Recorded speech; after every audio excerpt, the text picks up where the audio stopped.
Hello everyone, and peace of Christ to all of you. I hope my voice is coming good and clear. Please let me know if you have any problem from your side. Today our comedy continues.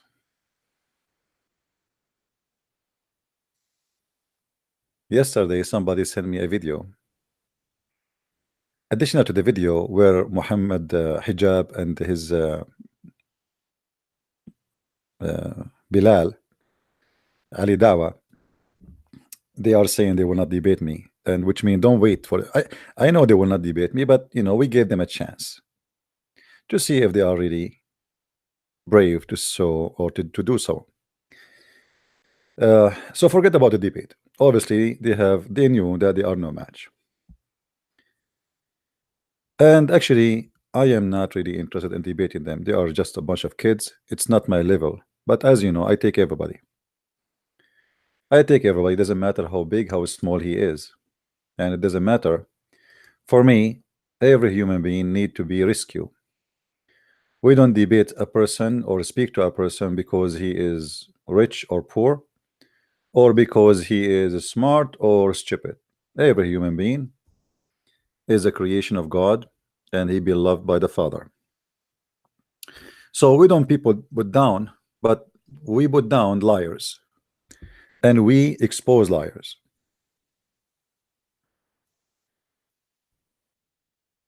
Mr. Hijab, he made a new video to explain, guys, I'm going to do something evil. I'm planning to do something evil right now. I don't know if I can share that with you, but it's really, really evil, at least in the eyes of the Muhammadan.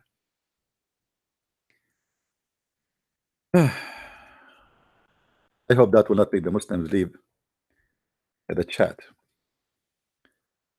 I'm going to put in the screen an image of something Muslims really, really don't like and they consider evil. But it's not the point. I'm not trying to make the Muslims leave. Please don't leave. It's a black dog there. You see, when Muhammad he said that black dog is the devil, Muhammad explained to us a very important part of his mindset, how he view things around him, how he look at things around him. In order to understand someone, you need to understand his fiction, his logic, his intelligence, his stupidity. Everything he say is very important. When Muhammad he said the black dog is a devil, and he distinguished the black dog from the yellow dog, which means only the black dog is a devil, only the black horse. Any animal in Islam is totally black is the devil. And this is not, now I'm not going to talk about how much Muhammad is racist. Obviously he is, but here I'm going to talk about the stupidity of someone he can be a leader. So why I will wonder that the follower of the leaders, they are not smart. Today Mohammed Hijab, he made a video to explain why he said Allah he prayed for, and the video down in the info, you can click in it and you can watch it and you can die laughing. This guy is a certified idiot. He tried to fix it, he made it blind. That's what we say in the Middle East, like there is somebody, he have a problem with his eye, they tried to fix his eye, they made him blind. So this guy, obviously he is receiving a hate wave from the Abdul, torturing him for what he said in the debate. How you say that? How could you? They are laughing at us, they are laughing at our religion. How you say such an answer in a debate, in an official debate, not like you know, this is official supposedly, and you claim victory. So the guy, the poor guy, he have to explain what's happening. But by trying to explain, he made, or he caused his God and his prophet not only an insult, or let us say the injury always already happened, he added insult to injury. I wish I can play his video here in this channel, but I will not. I have it in the other channel, which is not really important for me. Click at the link down in the info and watch the video and die laughing. And tell me, Muslims, any Muslim who is life right with me, I want you to watch this video and tell me, don't you think that this guy is insulting your prophet and he is exposing him? Do you think really I want one Muslim he have any kind of honesty to call me and tell me what do you think about this guy? Watch the video and die laughing. Hijab, he did this in his video, which is down there in the link, which is something you can watch. We are not claiming things. And looked like he was taking hashish. Mohammed Hijab, he wanted to prove to us, or to, let us say, not to us, sorry, to the Muslims, why he said that Allah pray for. He said that he was refuting David Wood, because David Wood was claiming that Allah pray to Muhammad, worship Muhammad, but David Wood never said that in the video. Never. What David was trying to prove that Allah he pray. That's the whole story. Go watch the video and see yourself. Nowhere he said that Allah is worshiping Muhammad. Nowhere. The whole argument is about what? About Allah praying. If Allah is God, he pray to who? This is why David Wood was saying, well, for us as people who believe in the Trinity, it makes sense to believe that no problem that Jesus he prayed to the Father. But when Allah he pray to who? This is what David Wood was talking about. There's nowhere he said that he is asking the guy Abdul Hijab why Allah he worship Muhammad. He didn't say that. Nowhere. And now he wanted to prove that he was right in that answer to the Abdul, not to us. So look what he said. He said, as an example, there's a chapter 9 verse 103. It says, خذ من أموالهم صدقة تطهرهم وتذكيهم بها وصلي عليهم. He is quoting for us this verse, and he is saying that this verse is exactly the same as that verse. It says وصلي عليهم. The prophet here he pray on them, and he says here, so when the prophet he said pray on them, does that mean he is worshiping them? Does that mean he is worshiping them? I mean, how stupid this guy is. You just now admitted and you convinced us again twice. You see, you cannot explain it how stupid you are more than doing it twice. What do you want to do? Do I do it 3 times now? How many videos you need to make to explain? And now each time you try to explain, you dig down. Look what he did, guys, by saying that. Again, the video is down there in the info. You can watch it later. By saying and admitting that the word here where it says pray on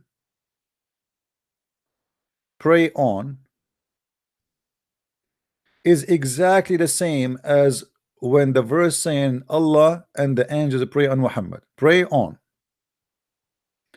First in the debate, you did not say pray on, you said pray for, and you repeat that twice. And you made a mockery of David Wood. But David Wood did not say don't even pray on. He said pray for. Now he tried to fix it. He said no. It is pray on. Okay. And it is the same as pray on in this verse. But look here what happened. As long he admitted that Allah he pray on.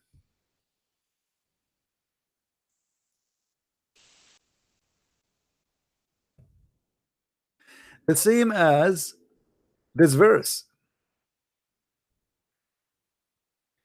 You just admitted that Allah cannot be God, because Muhammad he pray on their behalf to supplicate to who? To pray for who? To pray to the Muslims. He's not worship the Muslims, he pray for them. He is asking God to forgive them. Allah he pray on Muhammad, and as you said, when we say pray on, it's mean he pray. Muhammad he pray on now. Pray on the Muslims, but doing what? By praying on the Muslims. He's asking, supplicating to God to forgive them. Okay. Allah, he pray on Muhammad, supplicating to who? You see how slow those people are? By doing that, by comparing between this verse, yourself, and you are the one who choose it, and you are the one who select the verse, and you are the one who say this is the verse will give us the best example, so you cannot now take it back. By choosing this verse, you just prove to us that Allah cannot be God. If we go to Ibn Kathir to see what to pray on mean, as long he's saying pray on here is the same as pray on in the other verse where Allah pray and the angels on Muhammad. Let us go to Ibn Kathir. In Ibn Kathir it says وَصَلِّ عَلَيْهِمْ وَصَلِّ عَلَيْهِمْ. Here we have it in English. And salli for them. Salli in Arabic mean pray. Means supplicate for them. Okay, wonderful. That's really fantastic. Muhammad pray on Abdul.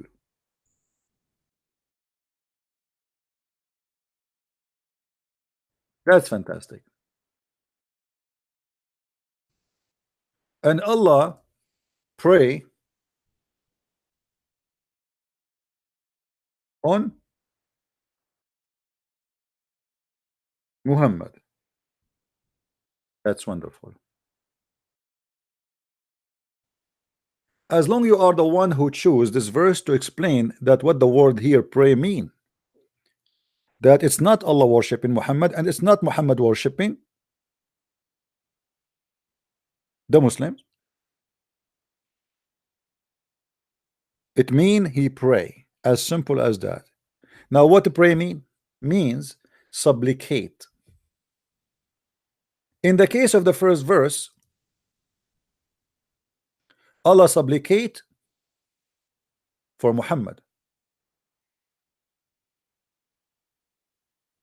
I mean here actually, sorry, not this one. Here Allah, when he pray on Muhammad, he supplicate for Muhammad. The supplication is for the benefit of who? For Muhammad. In this verse here, the supplication for the benefit of who? Of the Abdul. But both of them, it's about supplicate. And here how Hijab showed again how stupid he is, because he just proved that Allah he supplicate to other God. You are the one who chose this verse, you are the one who elect this verse, you are the one who is saying this verse is the same exact at that verse.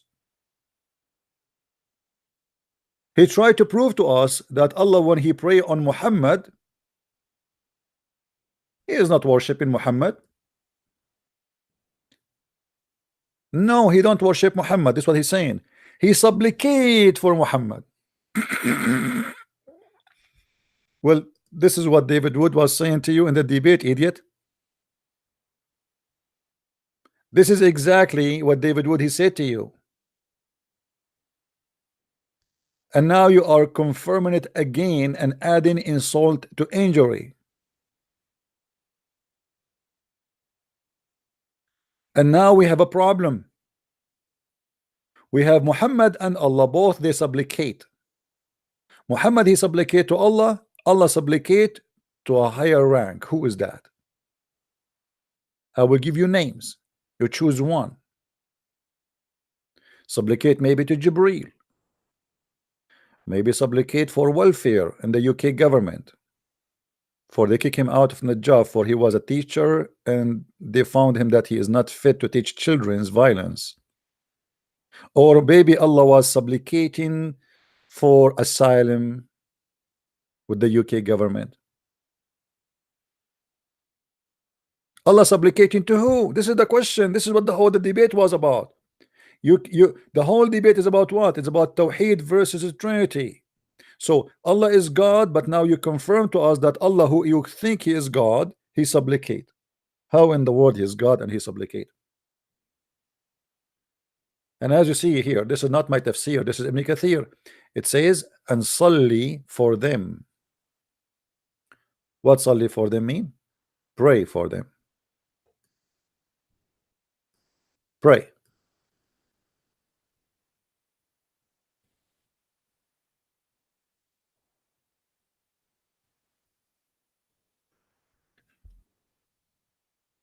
You Muslims could not find somebody to defend Islam better than those kids.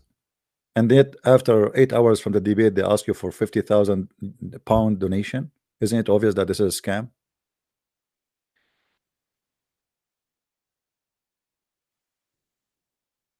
They made a video saying 160,000 Muslims left Islam.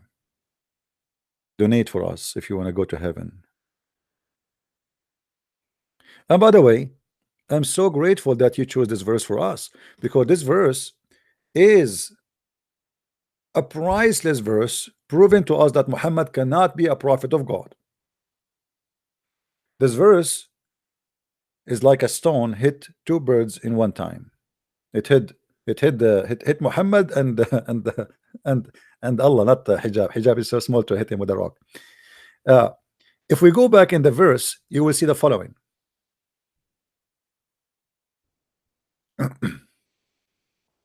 Allah saying to Muhammad, you see, Muhammad, he claimed always that he is not the one asking you for money. It's not him. It's God. I mean, come on. I'm just telling you what Allah he asked me. Of their goods, take alms, though so thou mightst purify and sanctify them. If I give alms, what will happen exactly? Guys, if I give money to Muhammad, what exactly will happen? Read carefully with me.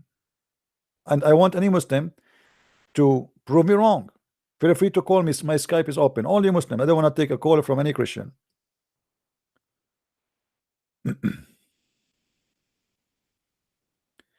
Take alms. So what? So you might what? Purify, sanctify, and pray in their behalf. All of this because I gave you money. The Prophet is the same as a Pepsi Cola machine. You don't put the coins, there is no Pepsi. The second you put the coins, he sanctify, he purify, he pray in your behalf. You do not even need to pray. No, just pay me. Brother, pay me and I will pray in your behalf. Why you want to go and pray? Taradan, taradan, taradan, taradan. Assalamu alaikum. Dr. Zakir Naik, with me. Brother, what the verse in chapter 9, verse 103 speak of, that if we pay to the Prophet, he will pray on our behalf. What does that mean exactly? Brother Sitter, first of all, I assure you, and I'm very sure, that the one behind this question, his name is the Christian Prince. First of all, Christian Prince, he is not an Arab. I have a true information that he's a black blonde African American from Japan. And this is a true information. Brother, we don't care if he's black, blonde, African American from Japan or not. Can you explain to us the verse? I'm coming to you. Have patience.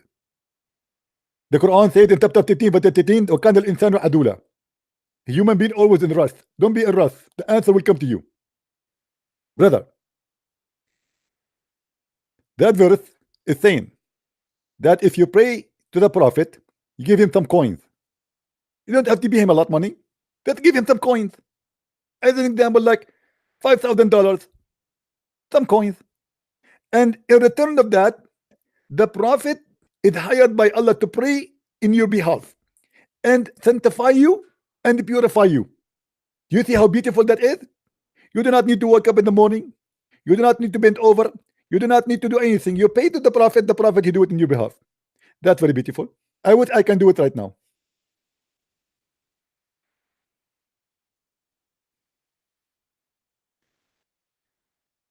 Abdul, I am Muhammad. Who wanna pay me money? I will pray on your behalf. This is religion?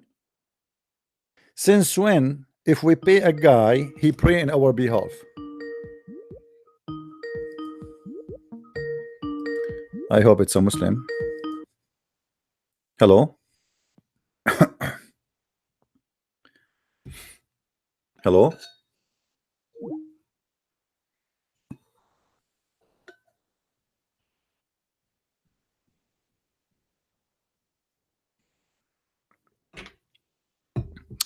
My friend, don't give me a verse. Uh, a Muslim is saying to me, the Quran says that after downed the Pharaoh, body was preserved. My friend,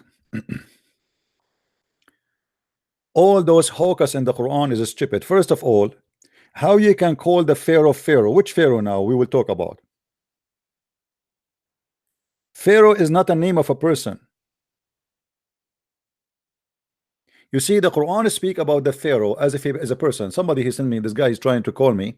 He sent me, saying a claim that the Pharaoh did not. The Quran says that they preserve his body, and the body of the Pharaoh found to be preserved. Abdul, what are you talking about? What Pharaoh? It's like saying the president. Which president?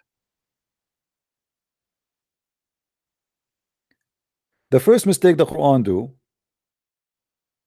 Muhammad, he think Pharaoh is the name of the king. Pharaoh is not the name of a king. There's no king, his name is Pharaoh. How he became Pharaoh? Pharaoh is a title, is a job. So which Pharaoh we are talking about? I don't want to change my topic, but just for the sake of your eye. By the way, if you pay me, I will pray in your behalf, and I will purify you and sanctify you. Don't forget that. And this is a clear sign that Muhammad is a prophet of God. And by the way, Muhammad, Ramses, a great Pharaoh, my friend, get my book, The Deception of Allah and Quran and Science. You will see the refutation for all those lies. Don't waste my time. It's a joke. And instead of asking yourself, the Pharaoh was preserved, what about we check the story of the Pharaoh and see how funny it is in the Quran?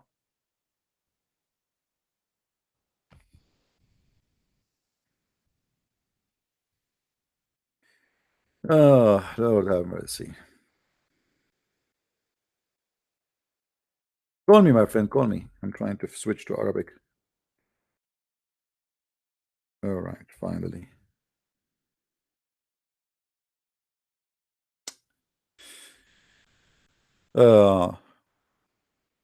In chapter 2, verse number 50, it says, وَأَغْرَقْنَا آلَ فَرْعَوْنَ. How he drowned him, and then how he preserved. How he is drowned and how he is preserved. If you go in the verse, let us read together and laugh.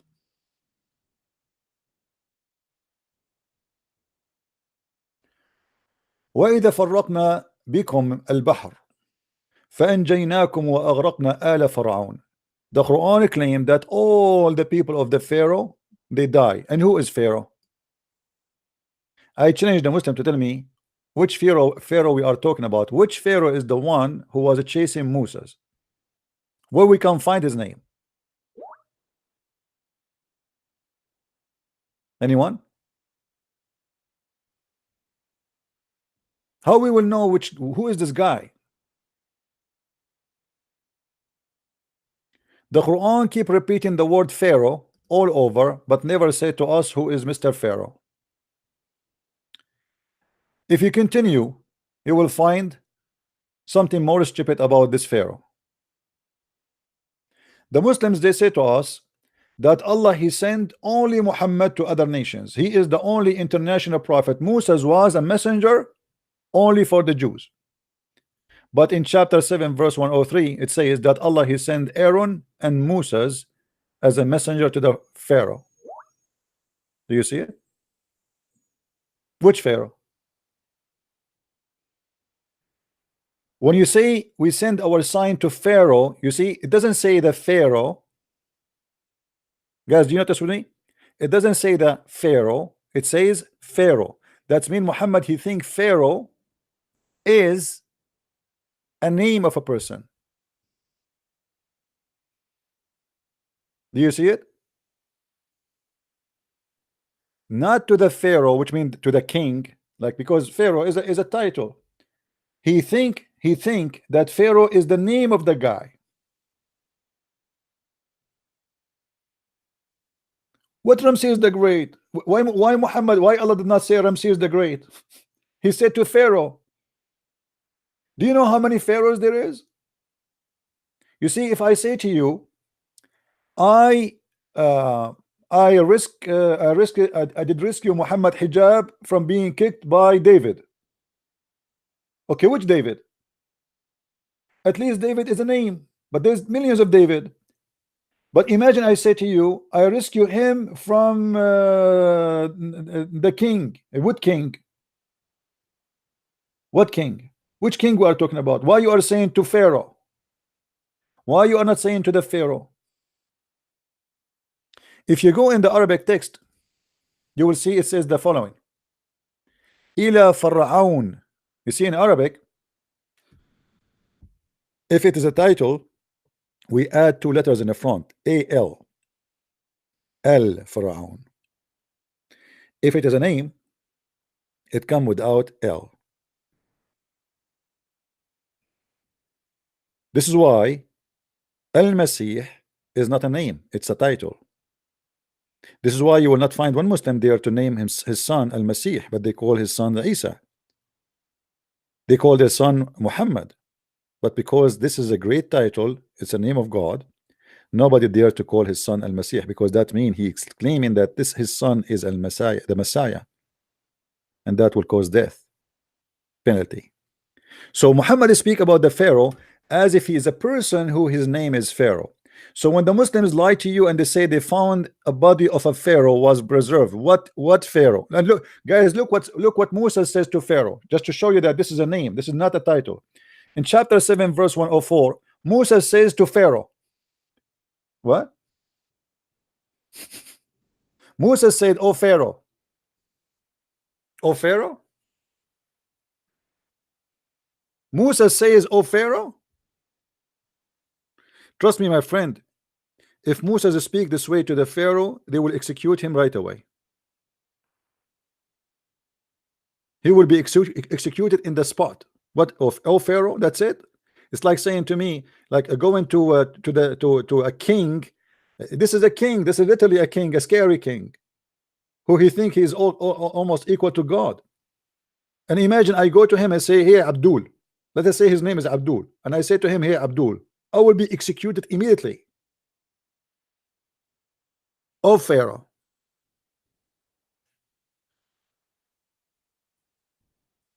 Then it says here that Musa says to the Pharaoh, or Pharaoh, sorry, "I came to you with a sign from Allah."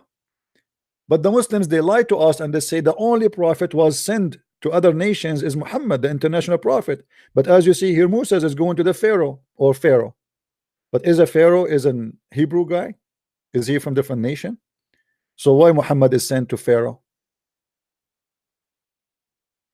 All the story about the Pharaoh, Muslims, they try to copy from the Jewish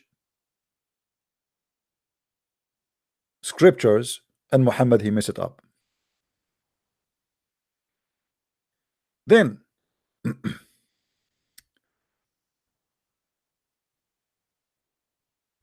let us show you more so we can love more. Look how many times the name of Pharaoh appear.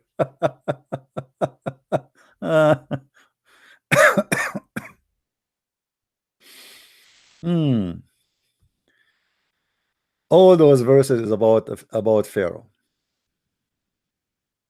Who is the Pharaoh? Nobody knows. Okay.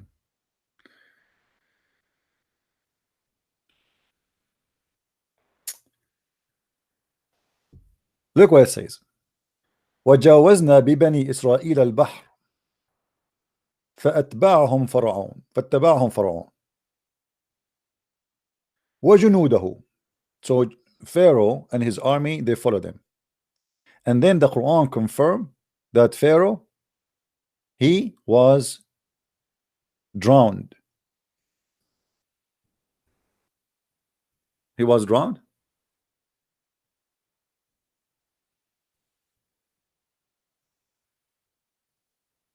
Who is the Muslim agree with this? Who is the Muslim willing to call me and he say he agree with this? Because there's a mistake here, Muhammad, he made in the Quran.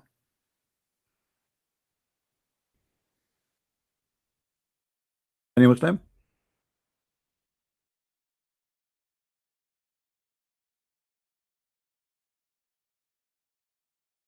Who's a Muslim wanna call us? So we can examine together what happened here. There is very important thing to understand which Pharaoh Muhammad is talking about.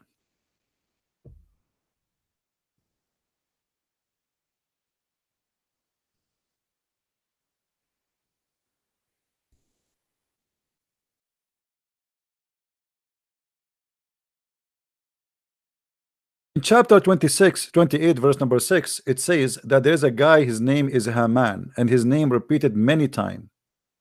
And supposedly Haman is the leader, or he's a minister for the Pharaoh, or who is called Pharaoh. But who is Haman?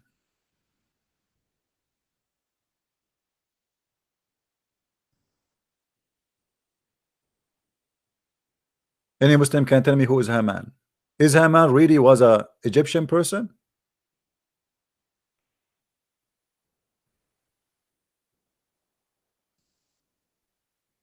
Do we have any Muslim on a call us?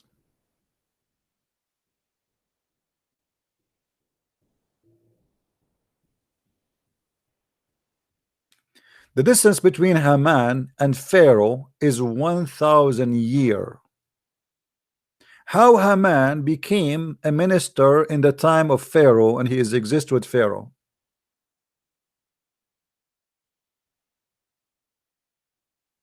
History report that Haman, he was a minister to the king. His name Ahshawirish, I think.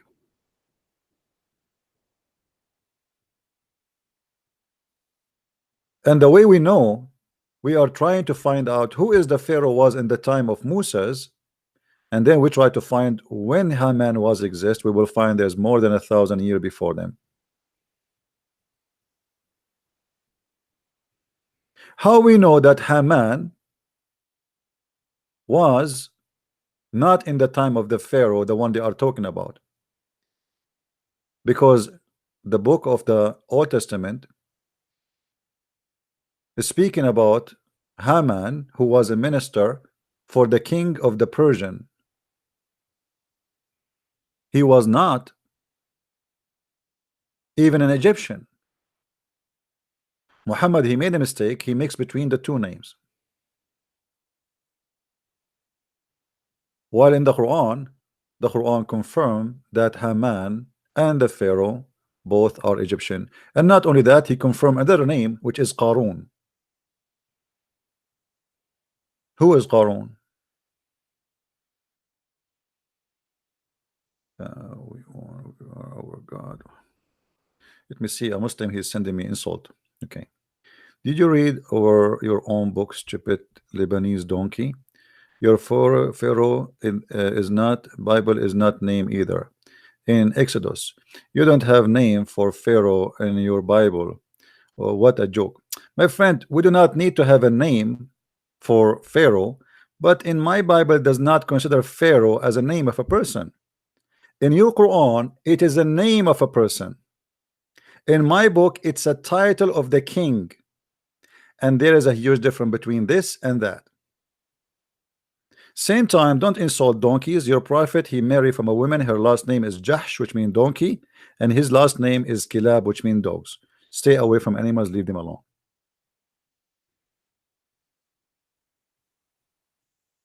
When you speak and you say Ila Fir'aun, Ila Fir'aun, you are talking about individual. His name is Pharaoh. not someone. He is a king, and his title is the Pharaoh. When you say that Pharaoh and Haman and Qarun, three, they used to be exist in the same time, that means whoever wrote this book is a donkey, and he have no idea what he's talking about.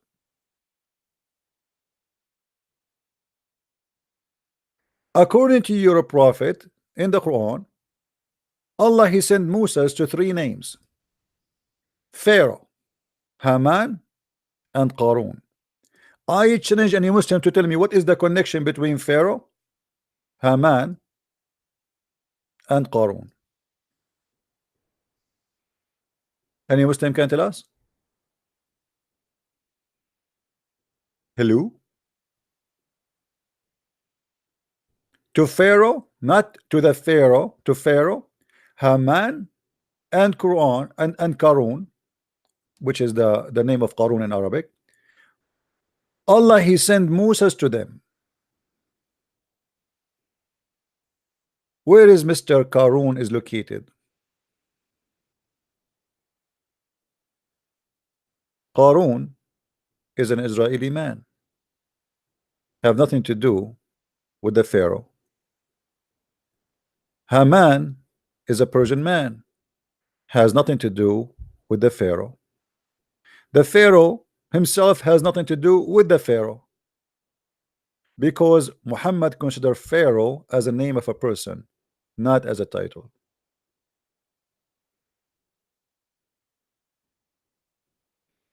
And to prove to you that Muhammad, he have no idea what is written there, and who is Moses anyway, guys, in the Quran you will see Muhammad, he said the following.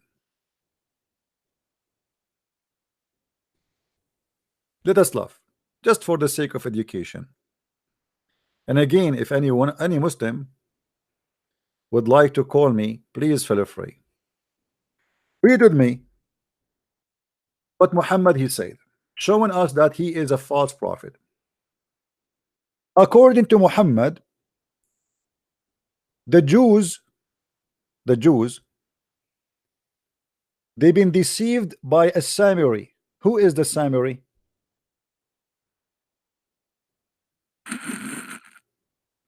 Hello?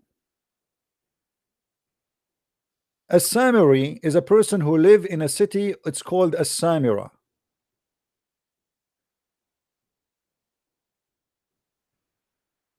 But that city was not exist in the time of Moses, and there is no Samiri, no Samaritan at that time. How Moses met with them and they are not exist, those people yet? Do we have any Muslim?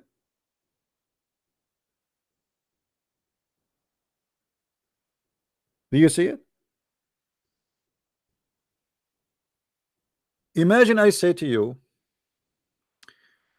Moses, he met with the German. He met with a German guy and he misled him. But at that time there was no German, there was no Germany. That explained to us what? That Muhammad is disconnected with history and dates. How Moses he met the Samaritan? Do we have any Muslim in the bushes?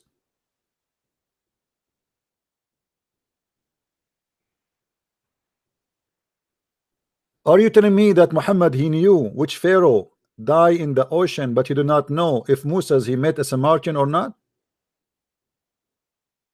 So how that is perfect for you, and this is now is exist. What we would do with this one? Let us say, for the sake of argument, what you're saying is true. How Allah makes such a mistake, saying that Moses he met with a Samaritan, and he this guy he did mislead them.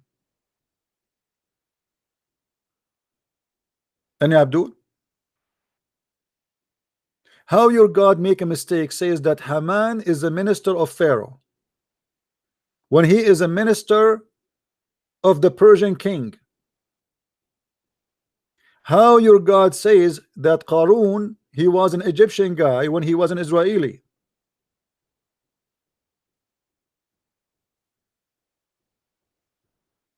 Quran is a series of mistakes, especially when it's come to history.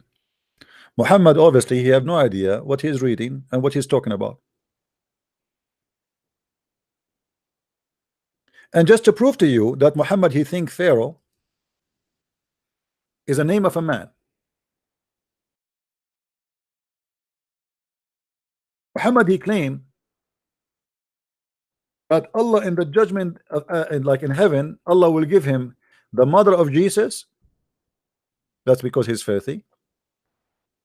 And he will have in his bed the sister of the Pharaoh.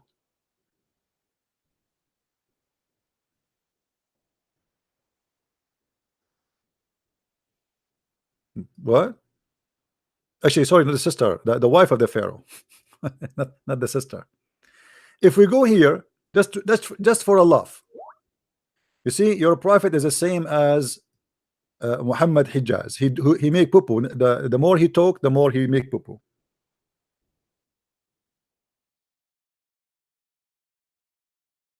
Uh, guys, do you see here what it says? Muhammad is counting the names Allah is going to marry him in the heaven. So he count the following. Those are his wives. There's wives in the earth and there's wives in the future. This man is a madman. Even the dead one, he is going to have sex with them. Including, this is how much Muslim they respect Jesus. They say that the filthy Muhammad is going to have sex with Mary, the mother of Jesus. Allah Messenger said, many amongst men attend perfection, but amongst women none attend perfection except Mary, the daughter of Amran, and Asiya, the wife of Pharaoh. See, he think that Pharaoh is a name and Asiya is a name. She is the sister of Pharaoh, not the sister of the Pharaoh, the sister of Pharaoh. In different hadith, Muhammad confirmed that he is going to have sex with her. And actually, in different hadith, Muhammad he said, when his wife Khadija, she was dying, he said to her, send my greeting with you to my wives. Imagine how filthy he is. His wife is dying, and now he's asking her to send his greeting. Khadija, she said to him, greeting to who? Did you marry any women before me, Muhammad? He said, no, my greeting to the women who Allah promised me to marry in heaven. My greeting to women who Allah promised me to marry from heaven. The woman is dying, yet he is thinking about sending a greeting to his future wives. Isn't it telling you that this guy is have a mental issue? Imagine my wife is dying, and I am thinking now, right?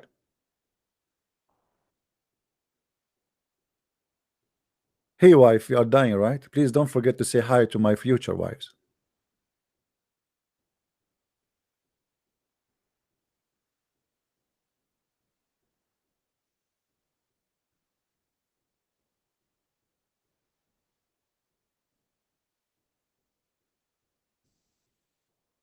Any Abdul?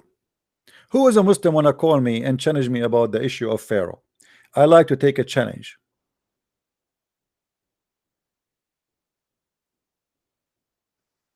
Any Muslim?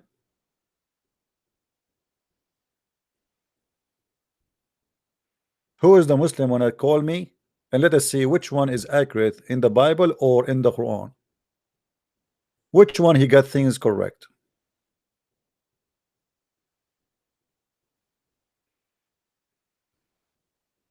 The Bible mentioned Pharaoh, yes, but mention him as a king and gave the name. What is the name of your king? The one you are talking about? There is no name, because simply Muhammad he think that this Pharaoh is the name of the king. This is his name. His name is Pharaoh.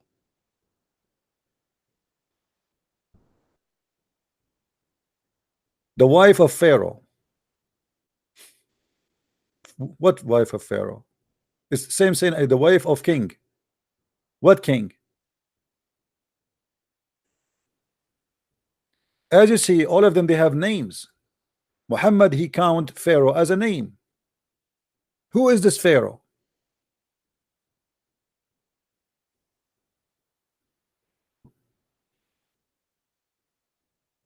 And look here, just to make it more clear, in this hadith, the Muslim, they wrote it in Arabic, which is even nicer. Look what it says. Maryam bintu Imran, it's a name of a person. Khadija bintu Khuwailid, the wife of Muhammad, the old woman who married her for her money. Fatima bintu Muhammad, the daughter of Khadija, which is considered a stepdaughter to Muhammad. And Asiya, the wife of Fir'aun. You see how the name of Fir'aun come? Not the Fir'aun, not a title of Fir'aun, like saying the name, the wife of Umar, the wife of Abu Bakr, the wife of a guy. What his name? Fir'aun. How Muhammad makes such a mistake? The story of the Pharaoh is full of mistakes from the beginning to the end. Who is the Muslim wanna call me? Last call. Mayday, mayday, mayday, mayday. In the same time, the Bible give us an accurate information. If we go and check out who is Haman, we will find the Bible send us who's Haman. Haman is a minister for a king from Persia. He had nothing to do with Egypt, and he was not exist with the time of Moses. There's 1,000 year difference between them.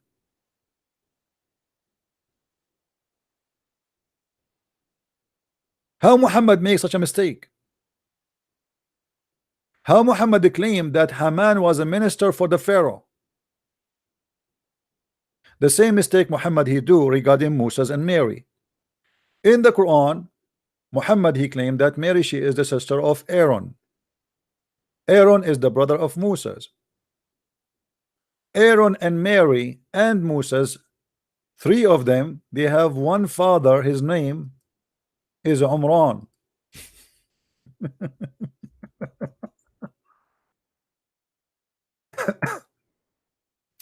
Umran, Abdul, or Imran, depending how you pronounce it in English. How that happened? And you are telling me your prophet he knew history? How Mary she became the sister of Aaron, and three of them they have one father. His name is Imran. Any Muslim can explain to us?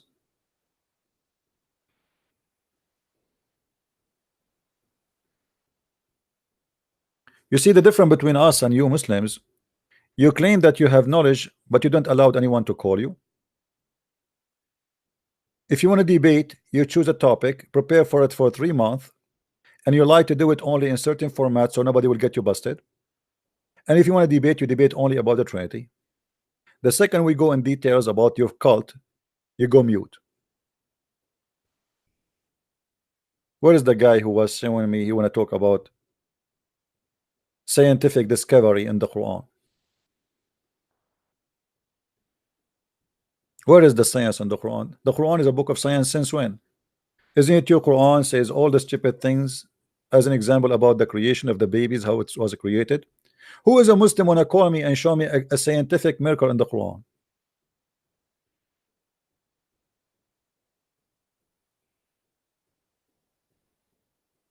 The guy he's saying to me, okay, where it says the name of the Pharaoh in the Bible.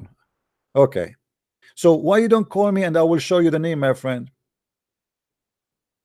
Why you don't call me? It's a challenge. I will show it to you in the front of your screen and I will make you read it.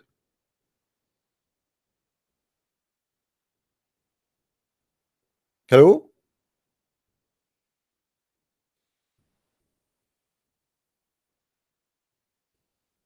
Hassan, call me.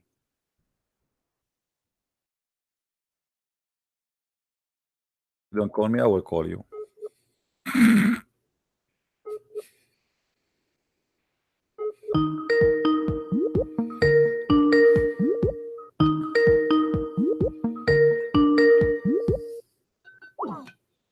Coward, he hang up.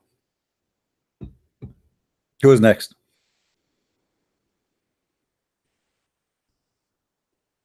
Who's next?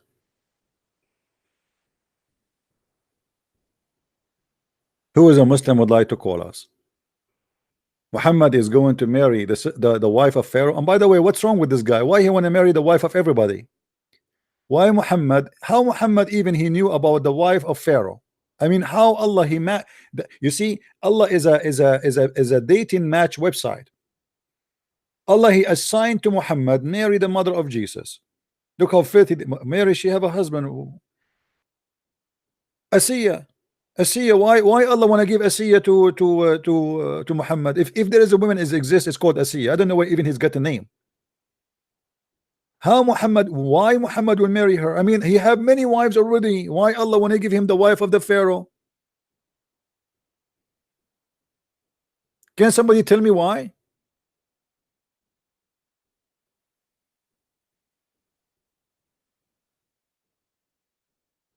The wife of the Pharaoh? Look like Muhammad, he heard that Asiya, the wife of the Pharaoh, she was very good in bed. Maybe finally he will be able to do it. She will teach him. By the way, I'm not making fun. Muhammad, he never made, I don't want to, I'm not speaking filthy, but this is truth. Muhammad, he never made his wife have orgasm, and I can prove it. And that to prove that Muhammad is suffering from a sexual. This is why you see when somebody is suffering from sexual problem, he talked too much about his ability because he don't have it. He tried to prove himself to be a hero. If all the women will be his women, he can sleep with everybody. Muhammad he claimed that he used to have sex with all his wives in fi sa'a. Sa'a in the old language, in Arabic language, it's equal to 15 to 20 minutes. Sa'a, the word sa'a today is equal to 1 hour. In the time of Muhammad, it was between 15 to 20. How Muhammad can have sex with with all the wives he have in less than 20 minutes? He's a rabbit. And then we find that Muhammad, he never had sex with them. It was a lie.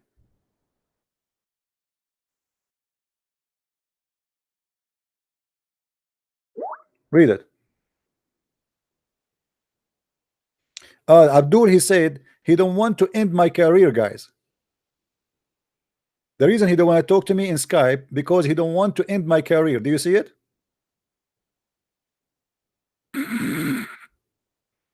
Please, please call me and end my career. Please. We are desperately looking for it. Call me Hassan. I will call you Hassan. I will call you. I cannot wait to end my career, my friend.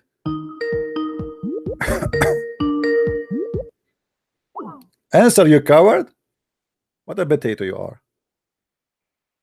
Yeah, go.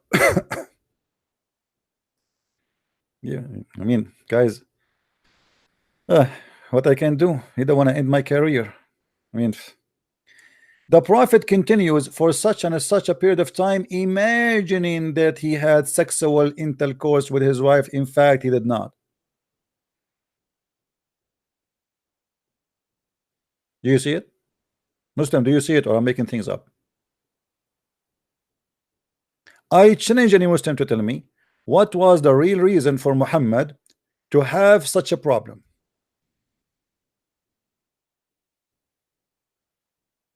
Who is a Muslim wanna do so?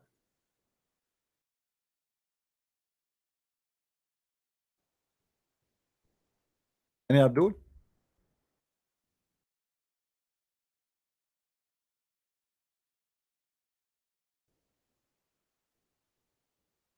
Uh,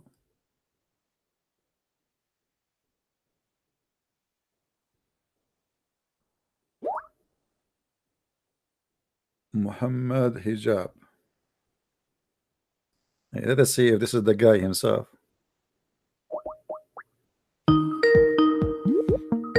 I see a name, Mohammed Hijab. Let us see if this is him or someone else.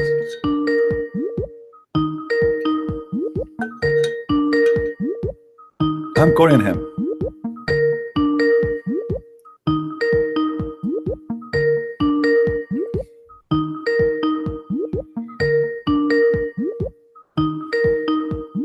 Answer. Mohammed Hijab.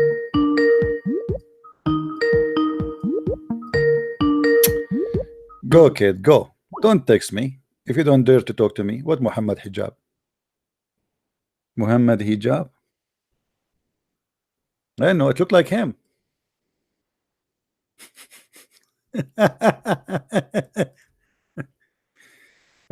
Call me.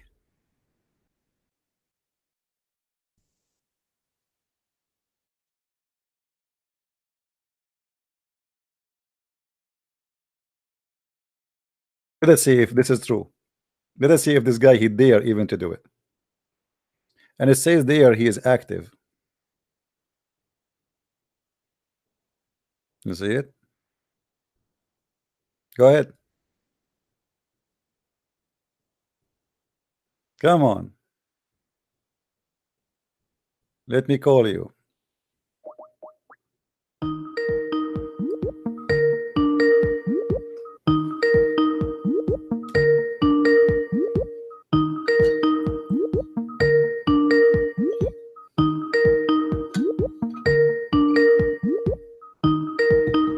What's wrong? Are we going to spend the night? Call me and call you? Answer, you are active, you are there.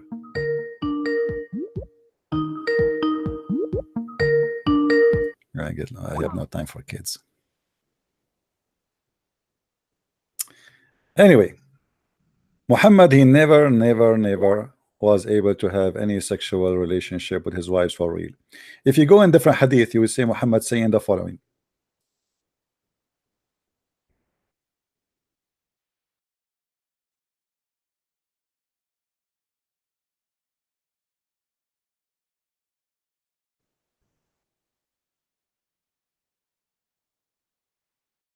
I want the Muslims to read with me and love. And by the way, this is a very clear evidence that Muhammad is a prophet.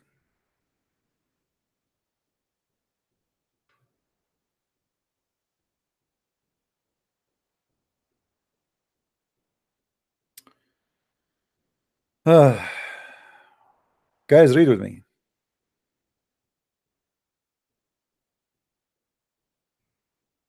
Read with me, please. The wife of Muhammad, she never have orgasm. The wife of Muhammad, she never ever had an orgasm. Read carefully with me. Here they are talking about a woman having water because she have orgasm in her private part. Muhammad, he answer her. She's asking if she should wash.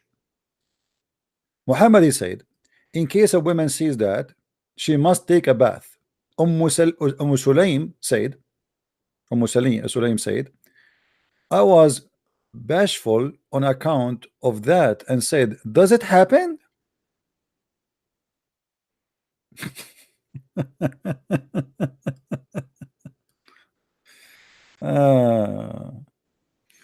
Why those women they are asking such a question anyway? Muhammad is the consultant for vagina in town.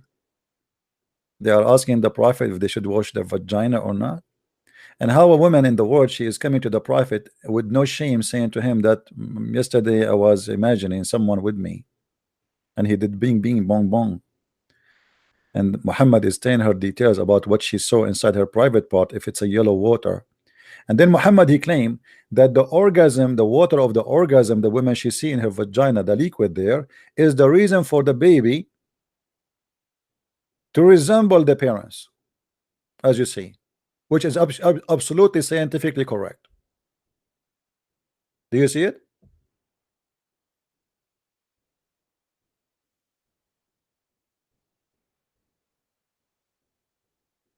Do we have any Muslim?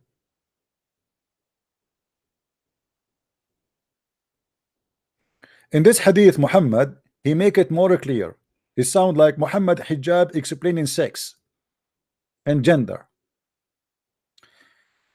In this hadith, the wife of Muhammad, she said to Muhammad, do women have that?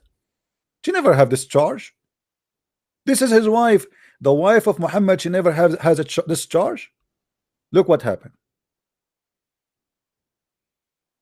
Salim asked the Messenger of Allah about a woman who sees in her dream something like that which a man sees. What the heck? The Messenger of Allah, who is expert in sexuality, he used to work in a Playboy station. She said If she sees that and has this charge, then let her perform bath. Salama, the wife of Muhammad, said, "Oh, Messenger of Allah, does that really happen?" Hey, by the way, Muslims, is that his wife or this is someone else? Isn't this his wife? Who's a Muslim wanna call me? Any Abdul?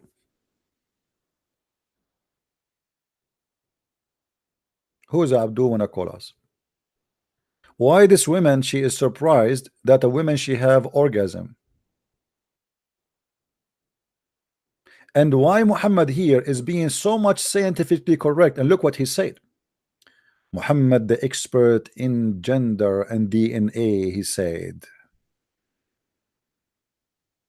yes. When she said to him, does that really happen? He said, like, yes, it does happen. Yes, you ignorant. I am Dr. Muhammad. Yes, let me explain to you. The water of the man is thick and white. Look like they never saw the water of the man before. The wife of Muhammad, she never saw a thick white sperm. So Muhammad, he need to explain to his wife how sperm look like. Any Muslim can explain to me?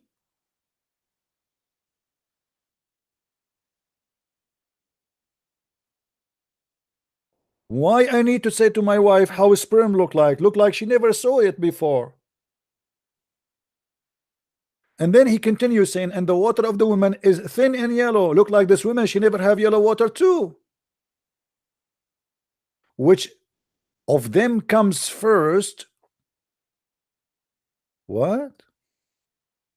The one come first. The baby will resemble the parents, which means the baby will be a boy or a girl.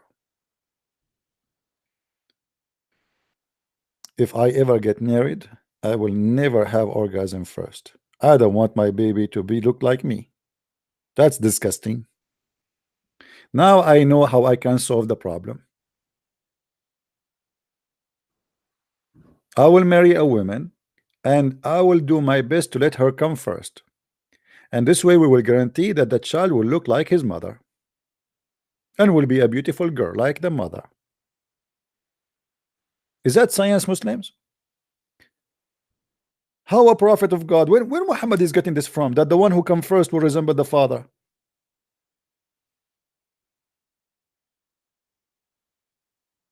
Hello? What happened to this guy Mohammed Hijab? He texted me and he did not want to talk. Why you text me then?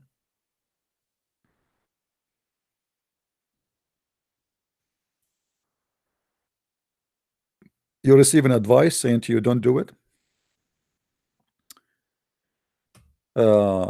I worship an incarnation of Shaitan. Hold on. The guy who said to me I worship incarnation of Satan who died, his name is Prince of Teros, claiming himself God, but he died.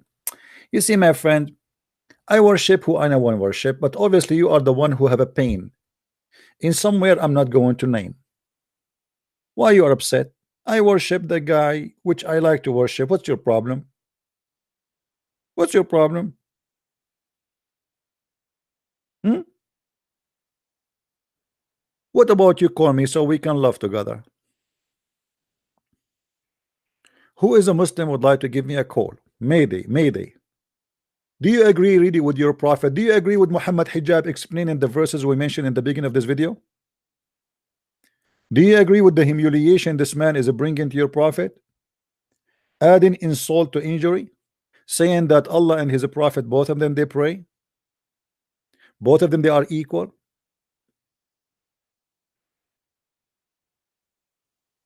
Any Abdul?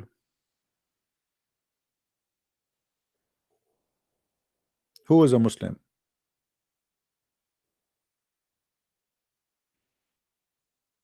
I don't know who is he. I don't care. Prepare to get busted. Hijab is going to turn your career. Abdul, just see the video I posted for him yesterday. Your Abdul Hijab and Ali Dawah, his girlfriend, they said they will not debate me already. I challenged them to debate. I gave them 10 days to choose the date, and they said they will not debate me because they have a standard, brother. Look what this guy is saying. Prepare to get busted. Hijab is going to run your career. My friend, the one who have no career, he cannot run somebody else's career. Your prophet is been destroyed by hijab. He is the best thing happened for the season.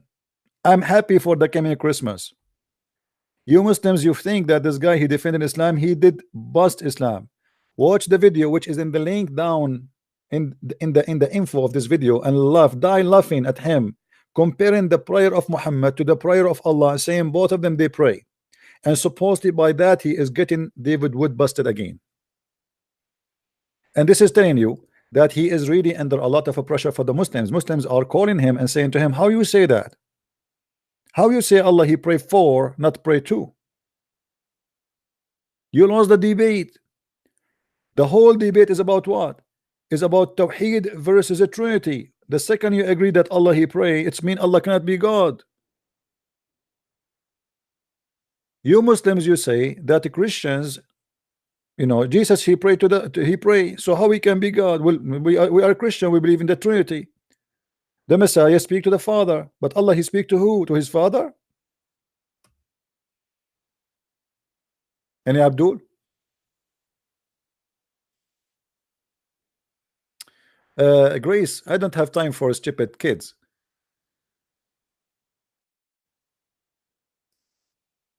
Let your dad come here. If you believe in incarnation, you have to believe in Krishna, just to show you how stupid you are. I don't know what your religion is, but I'm assuming that you are Abdul. The God of Islam, he will change his shape. The God of Islam, he sent his spirit appear as a perfect man. The God of Islam, he sent the word of Jesus became a man. The God of Islam, all his religion is about incarnation, and you stupid, you think we are the one who is following Krishna? This is how stupid you are.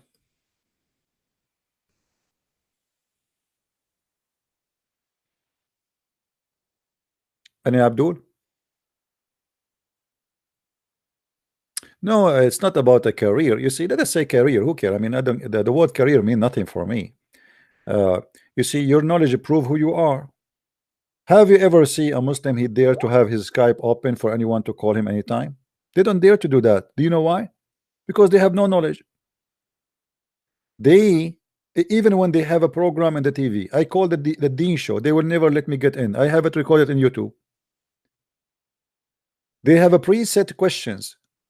You see, even the questions you see in the debate, they ask the Muslims to ask them certain questions. It's not a question like the crowd they choose. No, they have a questions they wrote to themselves.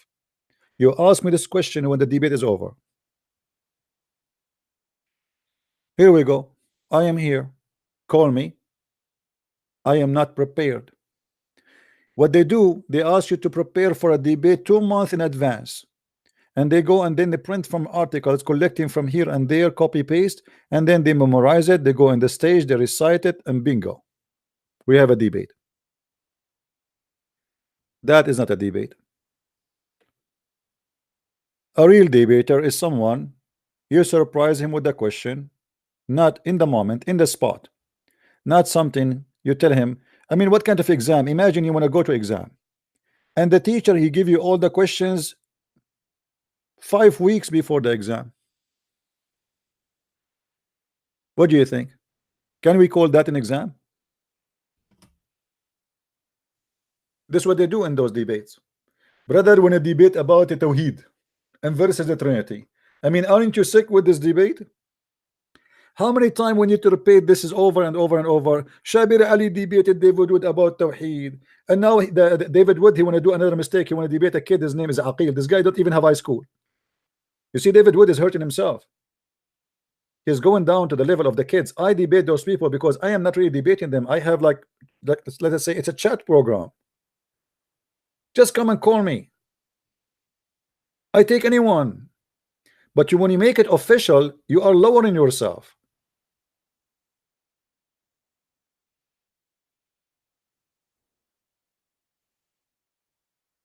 Why you want to do that? Why you debate a kid like this? We don't debate them. We take them. We take them. Just call me. I cannot call anyone I spoke to until now as a debate. You see, I have before, let us say, if we want to call it debate, we have the head of the Islamic Center of the Shia in America, Hisham al-Husseini.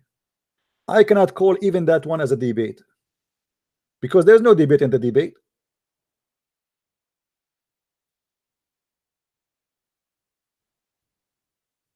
The owner of the TV, before we start the debate, he starts saying to me, please, the Christian Prince, please be nice to him, please don't be tough on him, please, we want him to come back. So why you are inviting me to debate? The same they did with me when I debated with this guy Adib, the one who from the masjid of Arizona, the one who the one who made the miracle of 19, the lie, and the Muslims killed him in Arizona. They asked me the same, please be nice to him, don't be tough, don't be harsh, you know, be like. So why you are inviting me? That's why I stopped going there. I told them, don't ever email me or call me to debate anyone. You bring me to debate the guy and you don't want me to beat him, so why I'm there?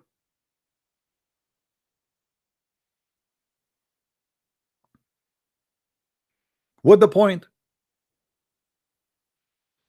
They are just trying to promote their TV station. They want to bring Muslims and they start bringing garbage, you know. I mean, whoever wanted to come to the TV, they put him there. Even this guy Aqil, who do not know how to read his name, his prophet name correctly. You want to bring people to your TV, bring people who have authority, people who have knowledge, people who have degrees, people who have education, not kids.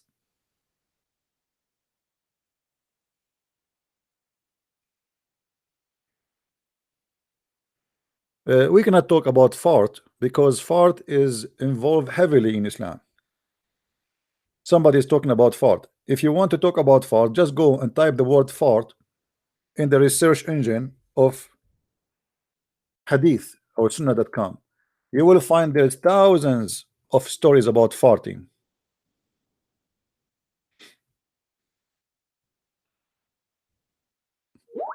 You see it?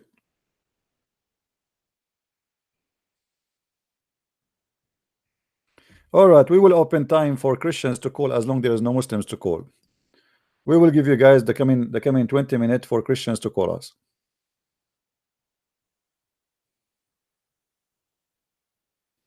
All right.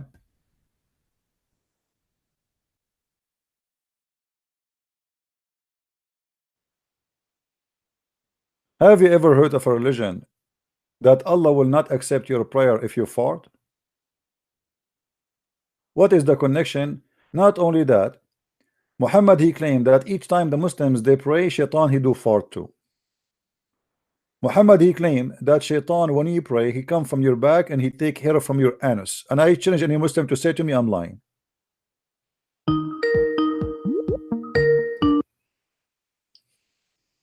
Hello. Hello, how you doing, bro? Hey, my friend, how are you? How are you? Sorry, I don't want to take your time because I know you're. No problem.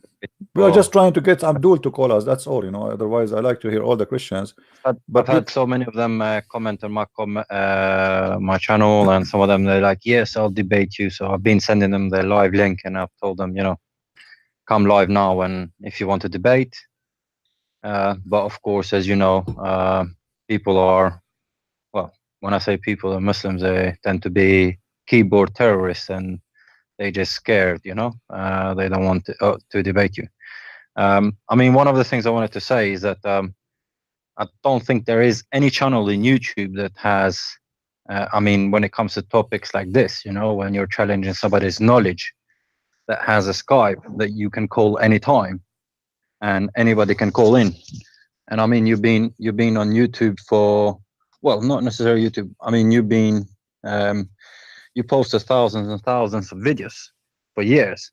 And how comes no Muslim is able to find one error that you said and to call you, you know, and say, hold on a minute. No, they found. There's a guy, his name is Aqil. He said the Christian Prince do not know the difference between Fitr and Eid al-Adha.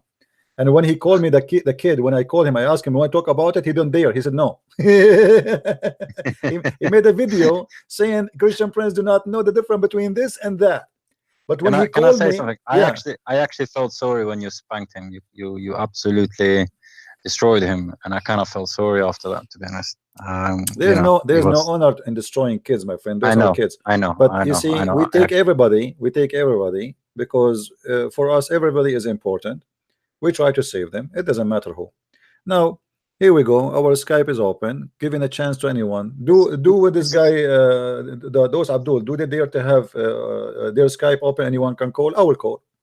And honestly, and I don't mean just anybody else, even other probably Christian channels or even thingy, they don't have a Skype where you can just call in and be able to challenge their. And to be honest, I think no Muslim will have their Skype open because they know one thing: they all know that you're gonna call them in.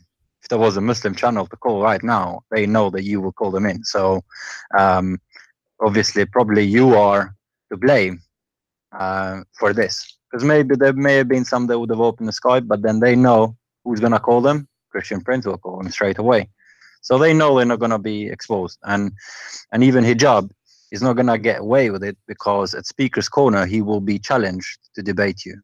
You know, I've already spoken to people and they're gonna ask him. But last time he went there, he obviously was hiding. You know how he is. He's just hiding around. So people are gonna still ask him. You know, he keeps saying to David, "Oh, you let me teach you Arabic."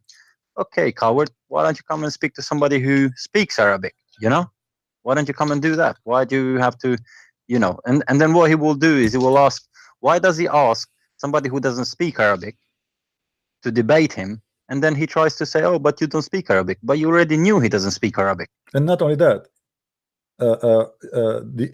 David, the one who don't speak Arabic, he did not do the mistake of the one who speak Arabic.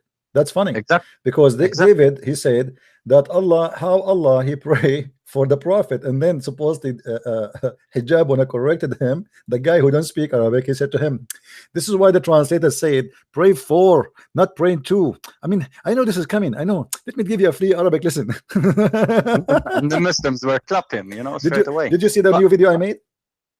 I've seen the not. I don't think the very No, this last is just one. I made before I start broadcasting today. No, I Oh, saw you post. click But at I the info. haven't seen Click it. at the I info will down not there, have and it. you will see it. And you will see he made a new video because now he under the heat wave is coming to him from the Muslims, asking him how stupid are you to do this? How you say that? So now he's trying to defend himself. You see, he thought he Yeah, made victory in the beginning. I actually was reading. You know, when you go to comments, Yeah. on one of those Muslim videos, the Muslim guys, Muslim Dawah, who kind of promotes him and all of that. And I was reading the comments. You know, pretty much all the comments you read, because you can select the top comments and you can select the new comments. All the comments were basically having a go. How did he say that Allah prays for the Prophet? But what happens is they delete the comments. Every Muslim channel, they will literally delete all your comments. They have I think they monitor them 24/7. You know, on my channel, like I'm not bothered to delete and who to do stuff. You know, sometimes the only people I delete the ones who copy paste large text, because I can see them. They paste in all my videos. You know, every comment they're doing about 20 of them, 30 in a row. So those are the guys that spam. Those are the ones I may get rid of, but not because somebody says something that supposedly refutes Christianity or all of this. And what they do is, if you read their top comments, what you'll have is all Muslim. You would think that there's no Christian there, but when you read the latest comments, is only all people. Doesn't matter if even Muslims sometimes they're actually criticizing him for that, but they will delete their comments or hide their comments. I just wanted to say also, you know, I want to say well done to people because they've been posting videos. So I would ask people not to be disencouraged. You know, it doesn't matter if you have 5 subscribers or even 10 subscribers, you should still post videos. You know, even if you have 5 views, as long as it's somebody who never heard this stuff or read this stuff, you will give somebody some knowledge. So it doesn't matter if it's 1 person or 100 people, you should still post the stuff. So well done to the people who've been posting. I've seen there's been loads of people they've been posting, and I asked them that they, as the Bible says, do not be disencouraged. So they should post videos, make videos, cut and paste and post them. So well done to anybody who's been doing that, you know. So you know, don't be disencouraged, just post them. And basically that's what it is. It's information war. That's what it is. So that's what I wanted to say.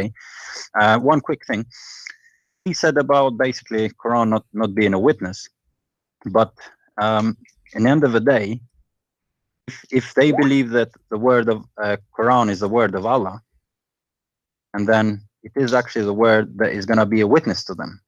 Do you know what I mean? Yeah. So it doesn't make sense. So that word is going to be a witness to you. You know, we know that the word of God is going to be a witness to us.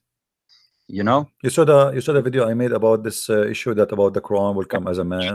You know. Yeah, you okay. did. You did, and you explained. Anyway, he's lying. Obviously, you see, he said that this is a recitation. It's not the Quran will intercede for you. He didn't show any proof, CP. Yeah. You know, he doesn't show any but proof. This is not, by the way, but this is not his fault. I cannot blame him. You see, David, he have a problem. He did not stand for what he just said. You know, when you are in a debate, the Abdul in front of you, he get you a perfect time to grab him from his tail. You know, David would actually, he quoted very good reference, and he can use what Hijab said and grab him from his tail and hang him in the laundry robe, and everybody will be laugh at the monkey Mohammed Hijab. Yeah. But I think David should have gone deeper into that topic. No, it's not going deep. Not only going deeper, he should go after him after he answer. You see? Yeah, this is what I mean. This is what I mean. Go deeper. The guy he made an answer like everything David he said. Hijab, he got away with it by saying two words. Like, okay, David he said Allah has parts. How would the Hijab answer? Which scholars? And that's it. Well, the first thing I would have asked him, if Allah doesn't have a shape, if he's not physical, is he then spirit? You know, is Allah a spirit or is he physical? And I'm sure Mohammed Hijab would have been stuck by that because he wouldn't know what to answer. You understand? Is this guy? And one question I would ask the Muslims is, what is spirit? You know, spirit is mentioned specifically in Quran about Jesus being a spirit of Allah. What is spirit? Because as far as I know, that Allah says to Muhammad, you don't know what spirit is, right? So if Muhammad doesn't know what spirit is, then the Muslims don't know what spirit is. So how can they give an explanation? Do you know what I mean? Yeah. Anyway, you see, every debate, you should go with the mood and you should go with what the person said. The problem is, most of people who they claim to be debaters, they have an article written in their computer a month ago. They go in the table, they read it for us, and then they sit down, you know, and then they don't focus on what the person is saying, because this is what the most important now is what he just going to say, not the article you wrote for yourself a month ago. And this is the weakness of this debate.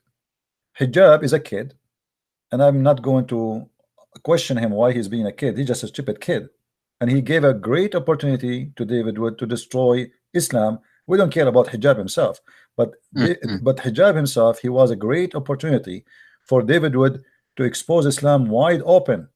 But David, he relaxed, he sat at the table as nothing happening, he heard nothing, you know. And yeah, I mean, when I heard him say that, Allah said in the Quran, be, and he was, you know, and you know, basically said to Jesus, and he was, and he said to Adam, and he was.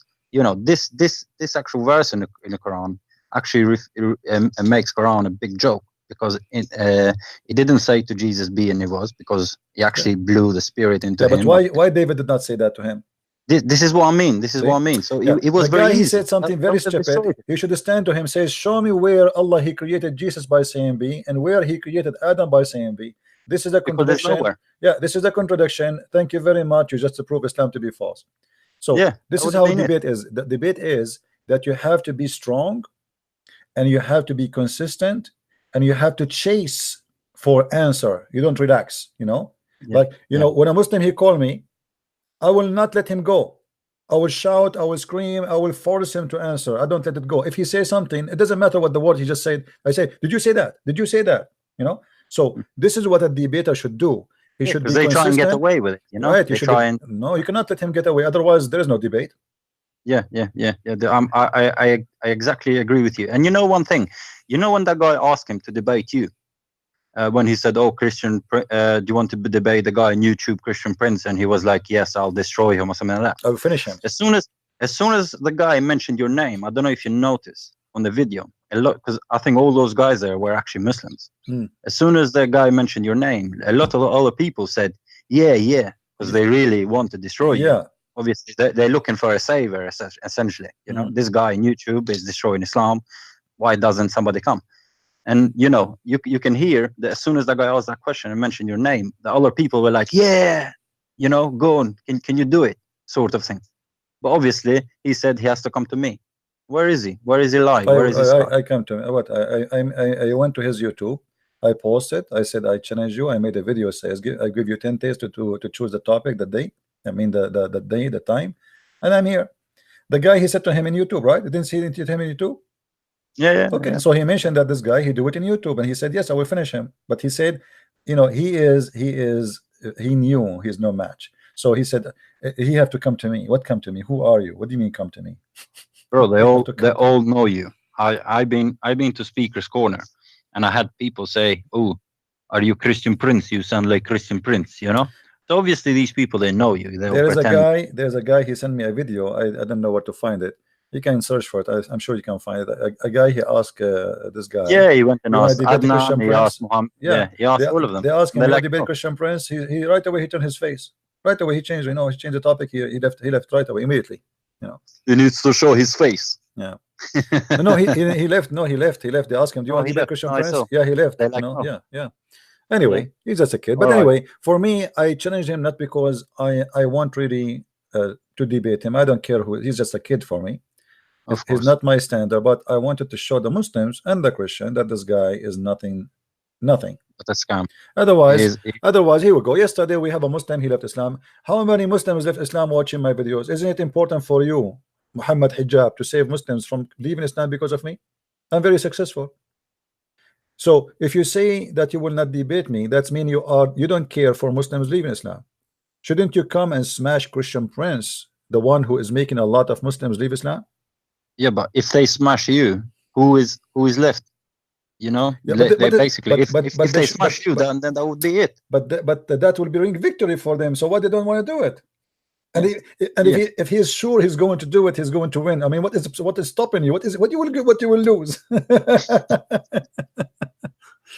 Oh, bro, you know you're gonna destroy them. All I say, keep it up, good work, and I'll say to all the guys who've been, because I've seen there's a lot of people who've been posting, so I would say keep up the good work. You know, post the videos, post into the channel. Some of them they're doing a very good job, so I'll say keep it up, because I think I've seen that a huge increase recently of videos being posted, and we will still be asking him at Speaker's Corner to come and debate. You know, he's not gonna get away that easy.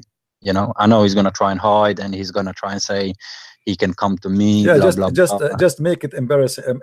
I know it doesn't matter how much you force him; he will never do it.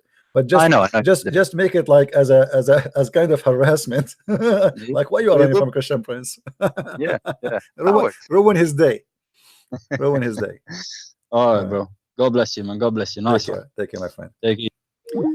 There's somebody who's saying David Wood got destroyed. My friend David Wood is the one who destroyed the guy, but because they are people of mockery, they are trying to make it as David Wood is the one. I agree, David Wood, he did not do a good job. He should, as I said, got him busted immediately.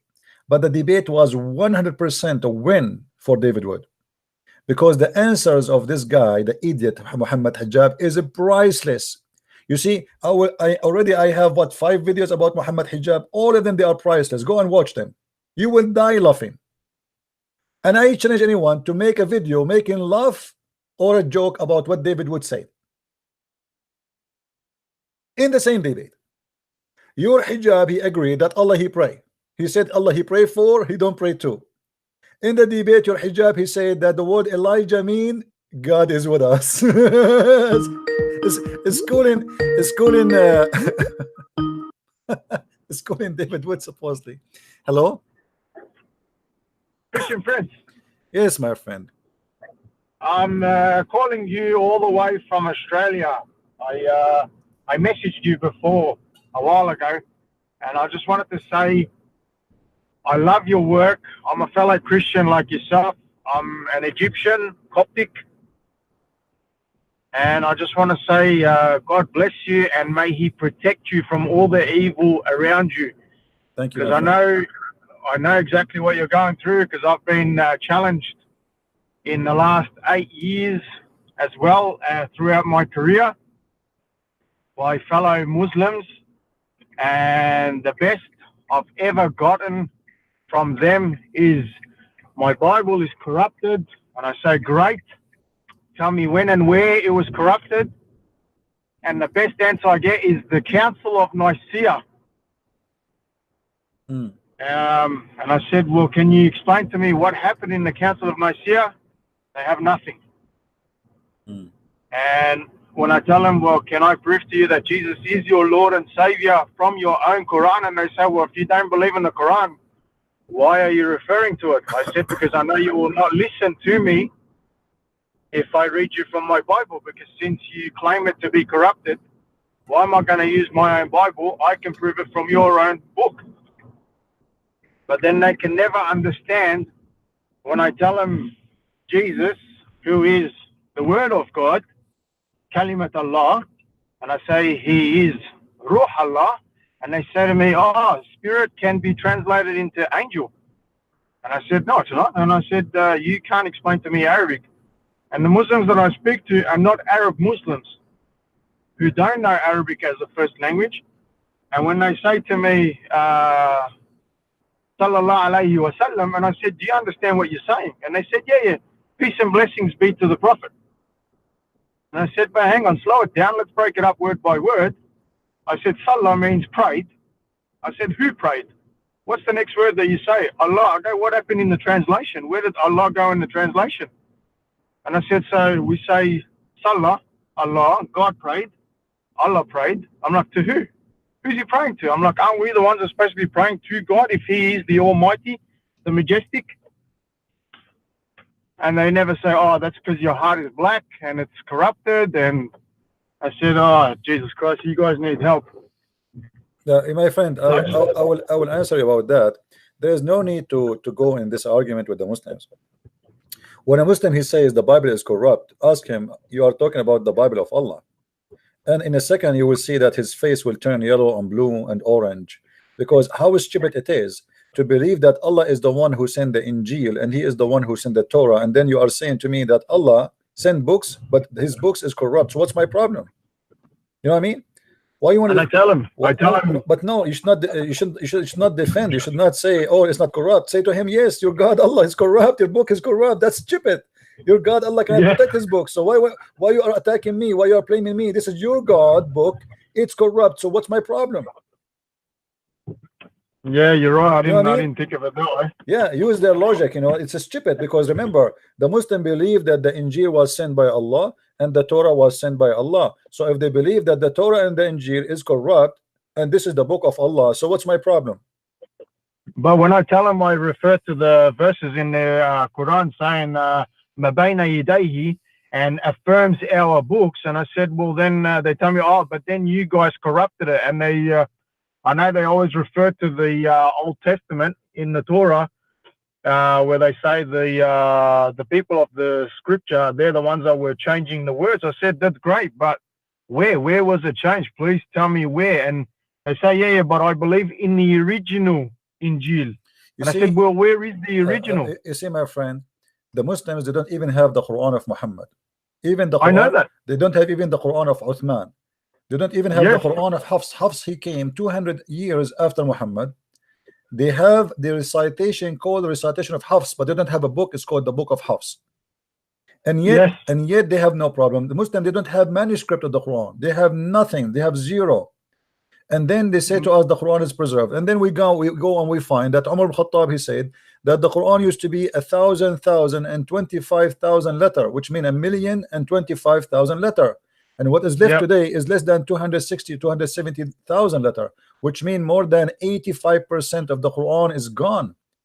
The Muslims, they say in their books that the chapter of Al-Ahzab used to be equal to the chapter of Al-Baqarah, which means the cow, and this is the biggest chapter in the Quran, which means there's more than 100 verses in that chapter is gone. So Yeah. when the Muslim they speak about preservation of a book, that is a joke. Even the Hadith says that the Prophet, when the Prophet died, a goat came and ate the Quran. Now, Yeah. was that goat sent by Allah, or this is a goat sent by the Jews? Yeah, that's a funny one. The one about the ayah of the breastfeeding or something. Yeah, breastfeeding and stoning to death. So Yeah, when they under say, Aisha's pillow or mattress or something. yeah, well, here we go. Yeah. It says let us see. Aisha, she said, let's see here. Read with me carefully, guys. The verse of stoning to death and breastfeeding adult 10 times was revealed, and the paper was with me under my pillow. When the messenger of Allah died, we were preoccupied with his death, and a tame sheep came and ate it. Yep. Do we have any Abdul in the bushes? Can tell us where we can find the tame sheep? Mayday, mayday. A sheep is winted. It's black, it's dark, it have 4 legs. We are looking everywhere. If you have a dog, if you have any way to find the sheep which ate the Quran, this sheep is very dangerous, especially for religious books. She have a special appetite to the words of Allah, and she is the one was able to flip Muhammad over his bed when he was dead. How Muhammad was dead on the bed and the book was under the pillow, and yet the goat was able to eat the book. In order to do that, she have to flip Muhammad from the bed. Yep. Muhammad is I sleeping agree. in the bed. He is dead. How the goat was able to move Muhammad? I want to make a cartoon about this one. Another point I wanted to bring up in the debate between David Wood and the joker Hijab. I can't remember exactly where he was saying who gave something in Christianity the authority regarding a verse or a book. I can't remember exactly what he said, but the first thing that hit me in my head when he said that comment, if I was standing on the stage and I would have then said, well, then I can ask the same question back to you. Who gave Osman the authority to only pick one recitation from the 7 that was approved by Muhammad? Because when he said, the angel told me it's 7 different dialects or ways, well, then who gave Osman the authority to only pick one and burn the rest? Not only that, you see, Muhammad, he said in the Hadith, when he spoke to the angel, he said to him, when he kept asking for new recitation, he said to him, my people cannot take it. My people are not capable of preserving the Quran or understanding the Quran unless you send me more recitation. So it is about its necessity, is not a choice. It's a must. I have a Muslim calling, my friend. Forgive me, please. No I will worries. take him. All right. God bless you and take care, Christian Prince. Take care. Thank you. Bye-bye. Hello? Yes, sir. Hello, my friend. Are you a Muslim? Yes, sir. So what do you want to say to us, Mr. Muslim? I don't know what you've been talking about.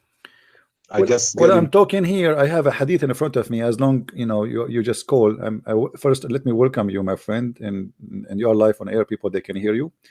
I have a hadith here which is sahih. It says the verse of stoning and the breastfeeding for an adult 10 times was revealed, and the paper was with me under my pillow. When the messenger of Allah died, we were preoccupied with his death, and a tame sheep came and ate it. This is Aisha, the wife of the Prophet, speaking about how the Quran is missing verses. What do you say? First of all, my name is Sheikh. I live in the United States, and I'm from Africa. Okay. What I would like to say is, clarify something is, I do not believe in some hadiths. I do not believe in that hadith because it contradicts the Quran. You believe in what? Everything that contradicts the Quran. Okay, how does hadith contradict the Quran? Yeah. How does hadith contradict the Quran, my friend? Because Allah said in the Quran that can you let me talk? I'm talking. I've been hearing cutting off people. I start saying something, you start cutting me off. You ask me a question, I'm answering. I'm not talking, Abdul. Give respect. I'm not talking, Abdul. I'm listening. What's wrong with you? And why you are screaming? Can we do that? I'm not your wife to scream at me. Don't do that. Hello, Abdul. Be respectful. Speak as a man, not a kid. Now go ahead. Where is the contradiction? Where is the contradiction with this hadith in the Quran? Show me. Don't go play games. Where is the contradiction? Go ahead. Where is the contradiction? Go ahead. Just shut up and let me talk. You ask me a question. Let me Talk. answer Who's your holding you? question. Abdul, stop. Shut up. Stop. Get lost. Don't call me again. I'm just saying. You ask me a question. Don't call me again unless you and want let to me speak talk. as a If I man. finish- Get lost. Obviously, you are trying to escape. This is why you are screaming. I did not scream at you. I did not even disturb you. What a liar. I feel sorry for your wife. What do you do with your family inside the house? Do you beat them every day? Stupid idiot. We are talking. Where is the contradiction between this hadith and the Quran? If you have an answer, call me.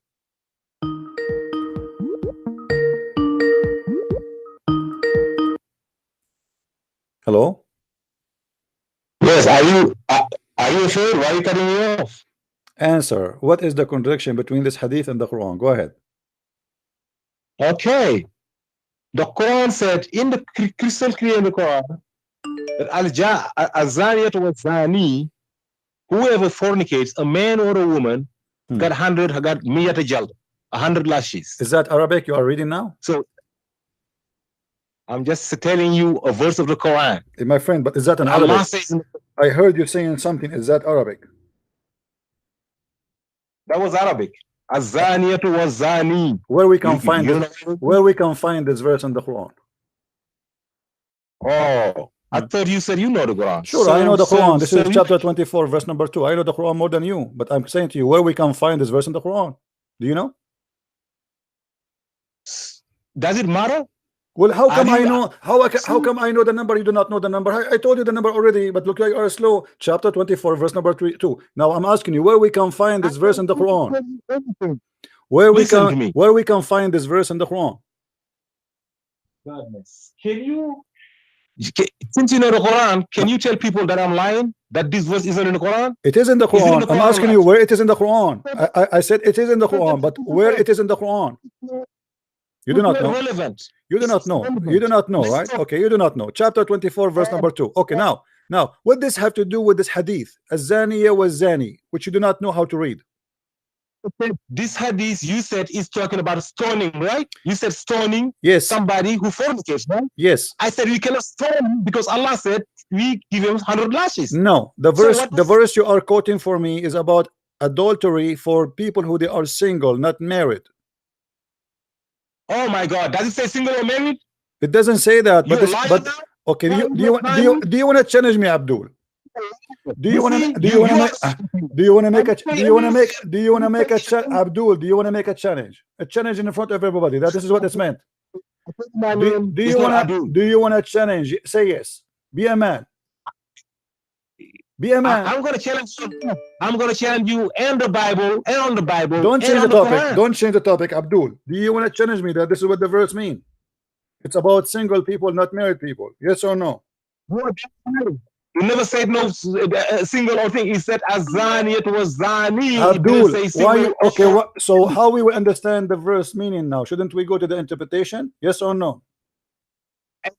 Oh, okay. So if I say any man or any woman that went to school, now you say that somehow you're talking about a young man or married man. Abdul, don't waste my time. I'm not the one who's saying that. This is you Muslims who say that. You are a liar. Do you want me to get you busted? Yes or no? You can't get me busted. Allah said somewhere else, as-sariqatu was-sariqu. Abdul, don't try to speak Arabic. You do not know Arabic. Now I'm asking you which interpretation you like me to read for you. I need no interpretation.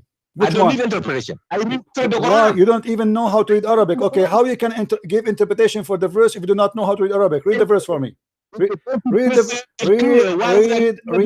verse for me. Read the verse for me.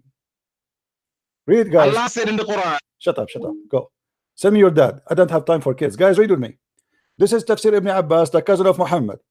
the adulterer and the adulteress who are unmarried and have not been married before, scourge them. Do you see it? This is a verse about people who they are not unmarried. If you are a donkey, this is not my problem. Let us take another one. Abdul. Hello. Hello. Yes, my friend. Go ahead. Can you hear me? Yeah. Did you hear what we just said? Hello. Yes, I hear you, my friend. Go ahead. You hear me? I do. Yeah, because I'm watching your YouTube video, so I should turn off my YouTube. Yeah, better, you know, just stay with us. So, No, because of the Hassan, did you hear what this guy he said about chapter 24, verse number 2? That's Surah Tawbah. Chapter 24, An-Nur. An-Nur, Yeah. Talking about the. Is the that about fornication. married people or this is about single people? What do you think? What's the ayah? I What's just the told verse? you, chapter 24, verse number 2. What's he saying? الزانية والزاني فاجلدوا كل واحد منهما 100 جلدة. Is that about It's people who saying they are unmarried, married? and Is that about saying married? Is that about married adulterers or about single people? unmarried, single. Unmarried. See, so why that Yeah. that Abdul before you he was saying this is not about married people, unmarried people? Why Muslims lie? What do you think? What the reason? والزاني فاجلدوا كل واحد. What's the full ayah? والزانية والزاني فاجلدوا كل واحد ولا تأخذكم رأفة.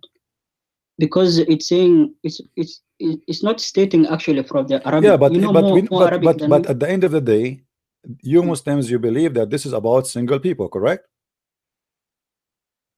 For the lesser punishment is the ones who are not married yet. Yes. Okay. So why this guy Lesser who called punishment. me a second ago, he was lying, saying this is not He about married doesn't- people. Maybe he doesn't understand the language. No, Arabic, he was that's why. claiming screaming at me and saying this is not about, it doesn't say married, and he claimed that this is about married. I told him this is about single people. He said no. So he was lying. Now let me ask you, as long So this is the what's your verse, problem now? Hassan, my friend, as long you Yes. agree with me that this is about unmarried people, what is the punishment for adultery in the Quran for married people? It's killing, I think. Where? What verse? I can't remember. It's There's no in the verse. same. No, It's there's in no. the same chapter. No. It's in the same chapter. Surah Nur. if No, I'm not there's wrong. no verse in the Quran about married people for adultery. The verse about adultery in the Quran is gone. The goat ate it. The one it says is stoning to death. Stoning to death is a punishment for those who are married. Do you agree? Correct? Which one? Which one? Stoning to death punishment is a punishment for married people. Do you agree?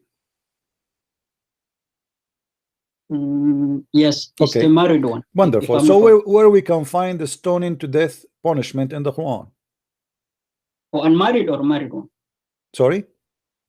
For which one? For the unmarried? I'm saying no, the unmarried is in front of us. This is unmarried, chapter 24, verse number 2. All right. So this is for the unmarried, and both of us we agree. And this is Tafsir ibn Abbas, the cousin of Prophet, in the front of our eyes. And it says clearly this is for unmarried people. Now, where is the punishment for stoning, which is stoning to death in the Quran for those who are unmarried? Because according to Islam, if you are a married person and you do adultery for an occasion, you will be stoned to death. What is the punishment? Where we can find it? I'm not sure. I have to do more research on that. No, I am sure. Here we go. The Hadith says where it's gone. The goat ate it, my friend.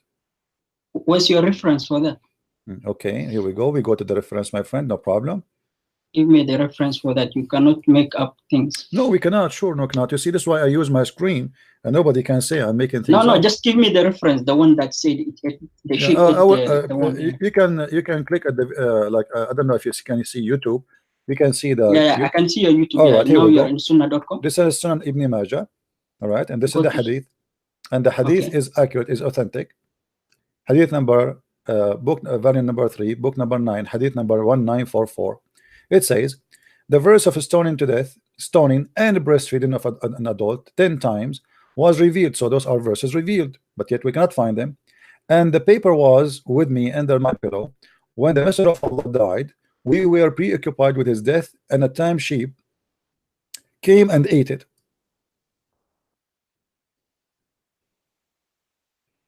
Do you see it? Yeah, the paper was set under my pillow, and then a tame sheep came and ate it. And then what's the conclusion for that hadith? And then this addition to that, it says these verses were abrogated in recitation but not in ruling. How is going to be abrogated? Yes, they are talking about later that there's a go down below the hadith. the 10. Okay, I'm down. Don't you see it? All of that. I want the verification if it's Hassan. Yeah. Go down. Yeah. Go down. Which means it's authentic. No, go down. You didn't show me that one. Where's the authentication of this hadith, man? It says Hassan. Don't you see? It says Hassan. Do you know what Hassan mean? Hassan. It's a rank. It's a rank of authentic hadith. It's authentic. Below the. No, it's authentic. No, it's authentic. It's authentic. It's Hassan. Hassan mean what? Hassan mean in Arabic? Can you tell me?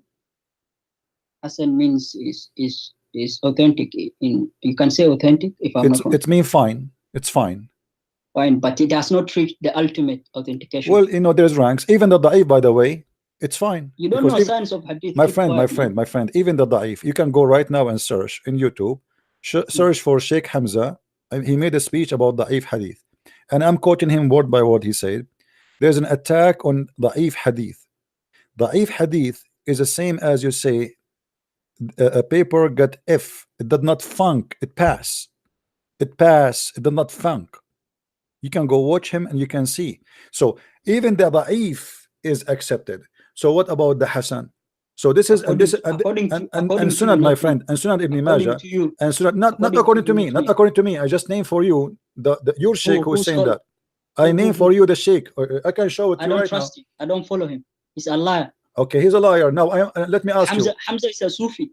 He worships. Let me ask you. He's a liar. Okay. Don't lie, please. My friend. I know him, Hamza. Hamza Yusuf is the scholar in US, if I'm not wrong. He's what? He is the scholar in US, United States. I don't know. Where is he? Hamza is a Sufi, man. He worships the graves. It doesn't matter. All of you worship the grave too. Aren't you a Muslim Sunni? Aren't you a Muslim? Aren't you a Muslim Sunni? Let me ask you. Let me ask you. I give you time. Stop. Come on, Prince. Be fair. Let me get across. Hamza is a Sufi. He comes from another sect. He worships a grave. He prays to a grave. How can you trust a man who worships a dead person? Come on, man. Are you saying to me you don't worship a dead person? You don't worship a dead person, you? I don't worship a dead person. Okay. Your prophet in the hadith says that Allah cursed those who build synagogue or a house of prayer over graves. Is that correct? Yes. Okay. So why the grave of your prophet became a mosque now? And you are a Sunni. Oh, the grave, the mosque was there before. No, it was a grave, my friend. No, it was a grave because this is the house of Aisha. Never was a mosque. It was a house of Aisha. Okay. Yeah. Okay. So this was the house of Aisha. How the ruling is different. No, my friend, your prophet, he cursed those who build a synagogue or build a house of worship over a grave. So you are saying to me, the same. You are saying to me Sufi are bad and they are not Muslims because they do that. Well, thank you very much. But you Muslim Sunni, you are not Sufi. You are not Sufi. And you build. I'm not Sufi. So why are you quoting scholars of now Sufi? Let me ask you. Why we don't? Why are you quoting this? My friend. What about you show me that Hadith Hassan is not accepted? Admit to your followers. You my friend. Can you show me that Hadith is Hassan is not accepted? Which one? You said this Hadith is Hassan is not good for you, right? But what's the end of the hadith saying the verse was abrogated? So what's your point? They are talking about abrogation by 5 verse, the five breastfeeding. But even that one we cannot find in the Quran. Can you find me the verse where it says that there is 5 breastfeeding? There's 10 breastfeeding for adult. Your prophet, he taught. Okay, let us go there. Let us see if this fabrication or not. Let us go. You have the chain of narration. My friend, hold on. Yeah, the chain of narration. It's in the front of you. Brother, you're gonna struggle. You have never understood. My friend, you are the one who is struggling. Let me show you. You are saying that this is a lie. Let us see if it's a lie. First of all, this is a book. First of all, this is a. Let me get across my point. This is your book. Hold on. Let us show you. Let us see if this is an accurate story or not. Is rida'atul kabir, adult for breastfeeding, is authentic or it's false? I'm listening. Okay, continue. I'm asking. Is rida'atul kabir authentic or it's false? Was the breastfeeding of who? What? Breastfeeding of who? Adult. Is it That's authentic or sexual it's intimacy. is it Sexual intimacy. What do you do in your bed? It doesn't matter, man. What are okay? you So talking about? so you are So you saying don't suck. okay. No. You don't suck your wife's boobs. Come on, man. Please. Okay, so you agree if an adult he suck a woman. That's sexual intimacy. Thank man. you very Come much. on, I like that. I like that. So read with me this sexual hadith. intimacy Read with me this allowed. You are hadith, not which is sucking sahih. Thank you, my friend. I appreciate it. I heard it. Let me get It's my a point. sexual Let me get my- intimacy, but you're a prophet. He ordered a woman to give her boobs to a strange man. He is not her son. Read with me. Come on, man. And this is Sahih Muslim. This is Sahih Muslim. You cannot tell me now this hadith is not accurate. You can't play this game. Read with me. The woman, she said to him, how I'm going to do breastfeeding for him, and he is a grown man.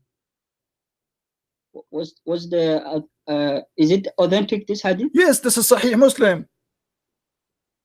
Go down. Show me the where who quoted this hadith and verified it. It's in the front of you. You know, Sahih Muslim doesn't contain all the hadith are not authentic. You know again, it's not Sahih. You see, on, whatever we don't show them, like it's not your Sahih. Christian, My friend, what the word Sahih Muslim mean? What the word Sahih Muslim mean? Then translate for me. What Sahih mean? Sahih is authentic, yeah? Okay, so the name of the book, it's you call him, you Muslim, you call the name of the book Authentic Muslim, but it's not authentic, right? Sahih Muslim is most authentic, if I'm not okay wrong. so how you know now this one is not authentic, specifically this one? Do you sniff like a German Shepherd? How you know, how you were able to find out that this hadith is not authentic? Sorry, I don't understand the hadith. What do you mean understand? How you came to the conclusion that this hadith is not authentic? Did you sniff? Sometimes, you know, all the hadith, some are recorded. What sometime? You have to prove it to me. I challenge you in front of everybody to prove that this hadith is false. Go ahead, I'm listening. You have the hadith number, you have the name of the book, you have the reference. Let me go to Sunnah. Okay. What's the number of that hadith? 1453A. 1453A.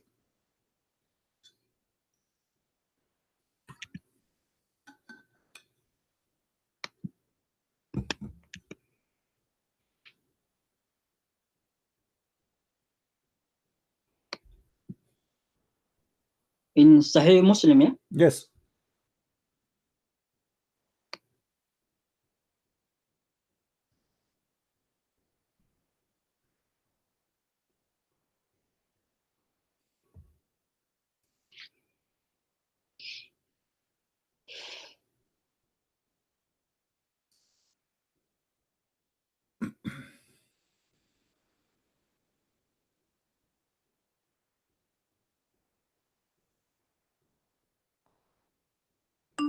One 4-5? Yes. 1-5. My friend, what this drama is about? You search the hadith. How many times I need to repeat for you? To be honest, I cannot comment on that hadith. Let's move to another issue. Okay, read with me. This is Tafsir Surah An-Nisa, variant number 1, part number 136. Tafsir who? Read with me carefully. Okay. ذهب جمهور أهل العلم أن الرضاعة الذي يحرم etc. and then he continues speaking about قصة سهلة مع سالم مولى أبي حذيفة وقول النبي أرضعيه قالت وكيف أرضعه وهو رجل كبير. How I'm going to do breastfeeding but yet he is an old man? And look what they are saying here, that this is reported by Sahih al-Bukhari. أخرج, this is the story, all of it is أخرج في al-Bukhari 2-51 ومسلم 1455 ومن حديث عائشة قالت دخل عليها وعندها رجل فكأنه تغير وجهه كأنه كره ذلك فقالت إنه أخي فقال انظرنا ما أخوانكم فإنما الرضاعة من المجاعة. Even the wife of Muhammad, she ordered her sister to do breastfeeding for anyone when I come upon her, which means she became like her secretary. And if you want to enter upon Aisha, you have to ask, you have to go to the sister of Aisha and you suck her boobs for 10 times, different time, not in the same day, until you are satisfied. And you are the one who said to me, this is sexual intimacy, correct? Or what was the age of the kid? They are men, my friend. And I have to ask this. I have to verify this situation, man. I don't trust you, so for that reason, I cannot comment. My friend, let me show you from I cannot comment what I don't know. Let me share. Have you ever heard of Al-Qurtubi? I do not know. I do not know, man. I have to ask. That's why I said I cannot comment. No problem. No problem. No problem. Forcing me to say something. This is Al-Imam Al-Qurtubi. This is Al-Imam Al-Qurtubi.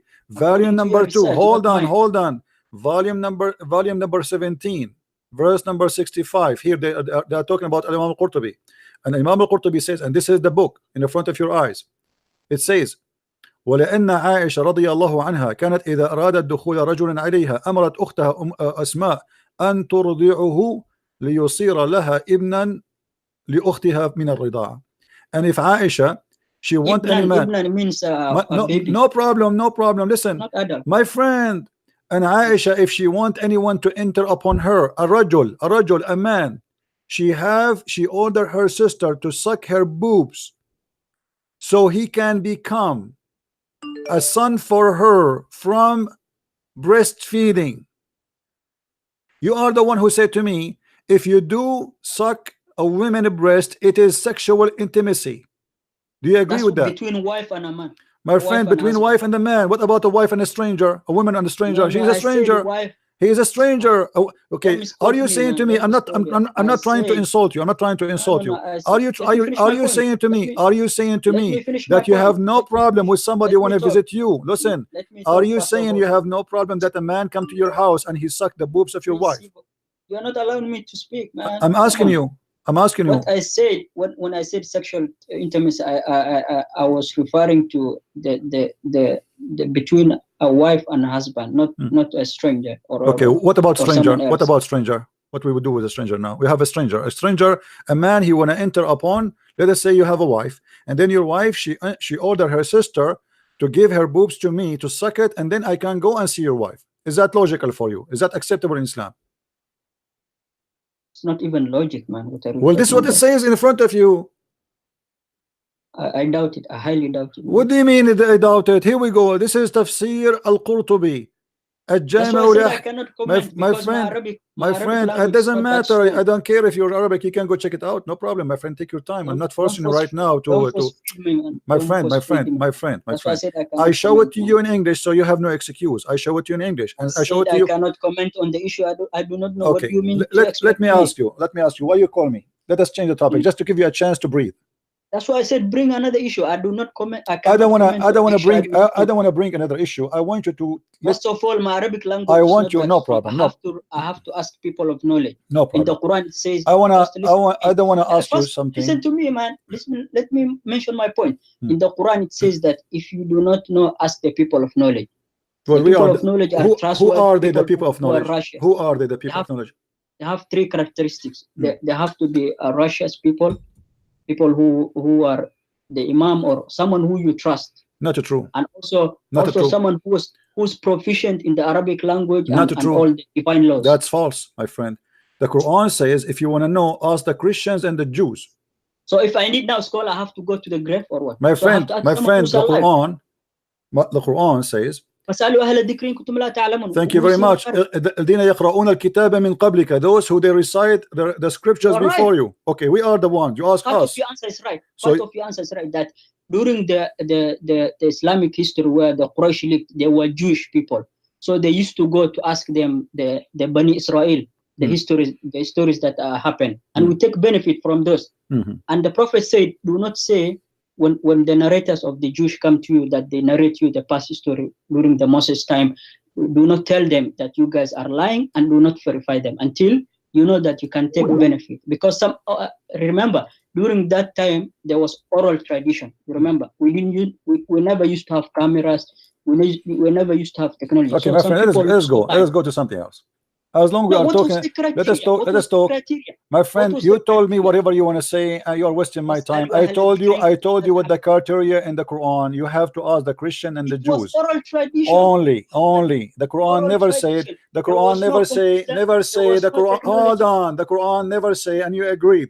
Never say to you, go and ask someone is a Muslim. He said to you, go and ask the Christian and the Jews. That's why I said part of your answer is right, but not complete. No, it's Don't you complete because you understand have to language? show me if you can ask a Muslim. Where That's what I it said. says go and I ask said Muslim. during the, I gave you a scenario. I gave you My example. friend, I said during the, let me ask you a let me finish question. my point. Let me No, you finish are my wasting point. my You are time. confusing. You are wasting my time. I don't want to talk about this. Here we go. No, because I thought you lied.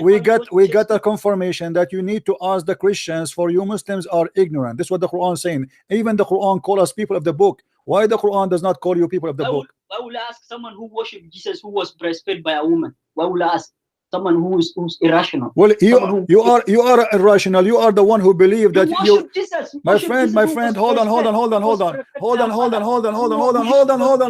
Let us see how funny it is. Worship. You are the one who follow a man. He ordered your wife to give her boobs to a stranger.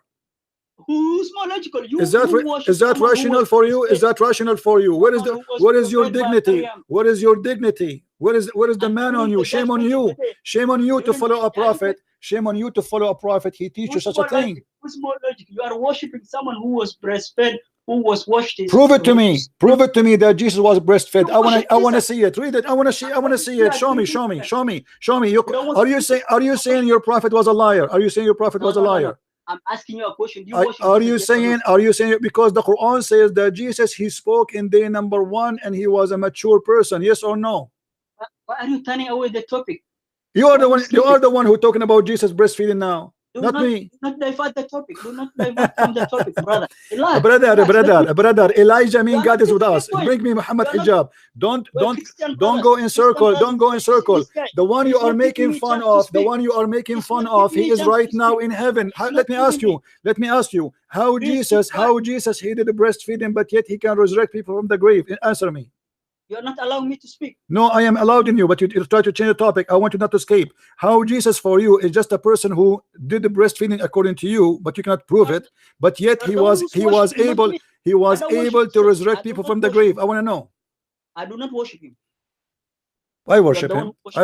I worship him because he can resurrect people from death. How can you worship someone because he is God. Because he is God. The proof is the following. The proof that he can make the blind see. He resurrect people from death. He bring people to life. He forgive your sin. He is right now in heaven, even in your book. So how dare you to say, okay, explain to me why you worship Allah when Allah cannot create a fly? You are changing topics, man. I'm not. You are the one who's talking to me about worshiping Jesus. I'm showing you what's wrong with you. Are you stupid or what? Just go. I have no time for kids. Guys, is it him who start talking about why you worship Jesus breastfeeding? He was breastfeeded by his mother. We were talking about breastfeeding. He keep jumping like a monkey from topic to topic. I showed him all the reference, all the proof, and he didn't wanna make a comment about it. He said, I need to ask the scholars. I showed him that the Quran says you need to ask the Christians, not the scholars. The Quran says that, and I am a Christian prince. Even your stupid book says to you, in order to learn, you need to ask the Christian and the Jews. And you are saying I'm changing topic? What Jesus have to do with our topic? Why you jump to Jesus? Why you jump to worshiping Jesus? And yet he's accusing me I am changing topic. What kind of religion, what kind of people who have no dignity? You have to be a person who have no dignity to follow a man ordering an adult woman to give her boobs to a strange man. And you are the one in the beginning start making fun of this, what I said, and you said this is sexual intimacy. It is you who said that. You admitted that any man, he suck a woman boobs, a man, we are not talking about children, it is sexual intimacy, and you said that. So what Muhammad is doing here? Why he is ordering women and adult women to give her boobs to a stranger? What is the wisdom behind that?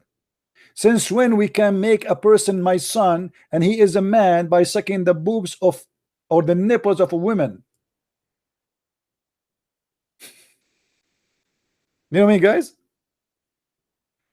This is how stupid this religion is, and yet I am the one who changed the topic.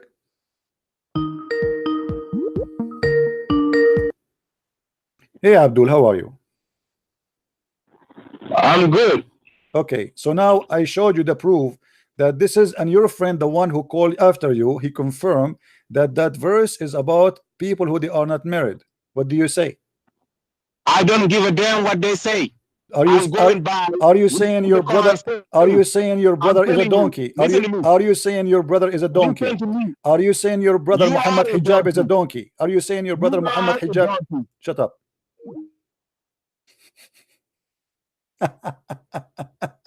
I don't give a damn. His ass get hurt. You know, there is no verse in the Quran for stoning for adultery in the Quran. Where the verse is gone? The answer is very simple. The goat ate it. There's a holy goat, may Allah bless her belly, 8 priceless verses in the Quran. And until now it's wanted. If you go right now to the FBI in Saudi Arabia website, you will find a picture of a goat. It says wanted, alive or dead. Take a note, please. We need to open her stomach immediately.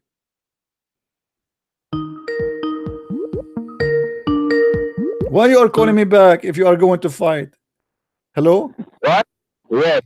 So are you going to answer me or not? Where is the punishment for adultery in the case of married women?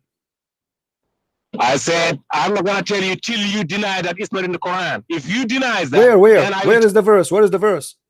Deny it first. Where? It doesn't matter. It's not relevant. That's not relevant. What do you mean irrelevant?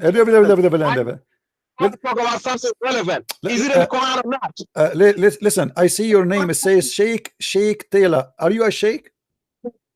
I said, is it in the Quran or not? It is not. Oh, that verse is in the Quran? The verse about stoning to death is not in the Quran for adultery.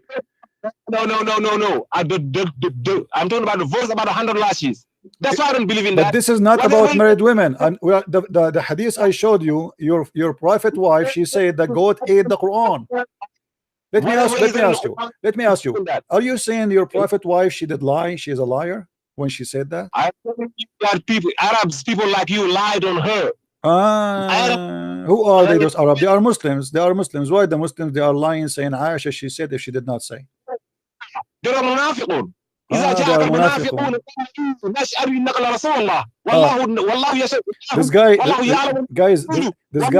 guy is a sheikh.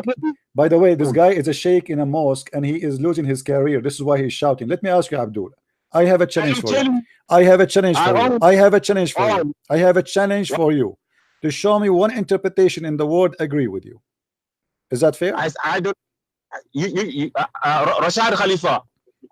Rashid Khalifa, he said this one. Rashid Khalifa was killed by the Muslims. He's not Muslim. He was killed by the Muslims because he deleted verse from the Quran. Now you're gonna decide who's Muslim and who's not. Rashid Khalifa is not a scholar, Abdul. He's a guy, he just died 15 years ago. Are you stupid or what? You're gonna go by the book. Abdul, I said to you, show me one Islamic interpretation. One Islamic interpretation. Believe that this verse is about married people. Okay, let me ask you one question. Can I ask you a question? Yeah, you can ask me your question, except the size of my shoe. Okay, now tell me, if Allah anywhere in the world, if Allah says a man or a woman who fornicates got 100 lashes, does it need any interpretation to say that this law is talking about married or not married man? In Arabic, does it say married man or married woman? No, again, no, it doesn't say that. But that proof that the Quran is not a perfect book. That is a proof that the Quran is a bad book. Because why Allah did not say that there is a difference between the punishment? Let me finish and answer my question. Let me finish my question and answer it. Let me finish my question. I want the world to hear that you're a liar. Listen to me. Let me ask you one question and answer. You ready? Let me get ready. Hold on. Let me put my shoes on. Hold on. Law in the world hold on. says, I'm not ready. Please hold on. Let me breathe. Okay. Yeah. No. Okay. Ask me. I said, if Allah says, does it say in Arabic? When Allah says azaniyat wa zani, does it mean a married or not married? No. He said any woman fornicates or any man fornicates. Why would you married or not married. It didn't say married or not married. It said any woman, just like he said, any woman or man who steals got their hand cut off. Okay. It didn't make no difference between married woman and. Okay. And, can I talk now? Can I talk now? Can I talk now? Huh? Is it okay? Can I talk? I can talk. Your Majesty, Yes. Your Majesty, can I talk? Okay. So can you explain to me why all the Muslim scholars they say this is about unmarried women and unmarried men? Why they are saying that? I mean, you are a person who don't speak Arabic, Yes. and those are Arab. Yes. All of them, all the scholars, Al-Jalalain, Ibn Abbas, Al-Qurtubi, Al-Tabari, you name it, Ibn Kathir, all of them they are saying about those. This is about unmarried women. So I want Your Majesty to explain to us why all the Muslims look like they are donkeys. They do not know what the Quran is saying, but you are the horse. Go ahead, explain to us. Okay, yeah, okay. I'm gonna tell you. I'm gonna tell you what happened. In the time of Maria, do you know who Maria is? No, I never heard of him. He's still alive? Maria is after Abu Bakr. It was Omar, right? After Omar, it was when Osman died. Ali was supposed to be taken over, right? Are you a Shia? Yes. You are a Shia. Ali was supposed, but yes. Okay. Yes, those are the Shias are following. But Maria took over. It was a fight between between Maria and the Shia people, right? Maria's wife got caught fornicating. Maria's wife got caught fornicating, and then she was supposed to be beaten 100 lashes. Maria said, no, I want her to die. I don't want her to leave. He said to Abu Huraira, create me a hadith. I'm gonna give you a jewel. I'm gonna give you a gift. Create me a hadith and help me kill her because my wife don't deceive me. Okay. So they created a hadith. They said a lady came to the Prophet Muhammad and said, "Hey, Ya Rasulullah, I fornicated." He said, "What?" He said, "I fornicated. I'm pregnant." Is that story long? Is that story long? Make it short. No. Okay. No. Make it short. At the end of the day, the Prophet told her, "Go till you got your baby and come back." And then she went, got the baby and come back. And the Prophet said, "Go ahead and till come back in 2 years." She came back 2 years later, and they said that Maria created hadith, and they said the Prophet killed her. The Prophet never killed nobody.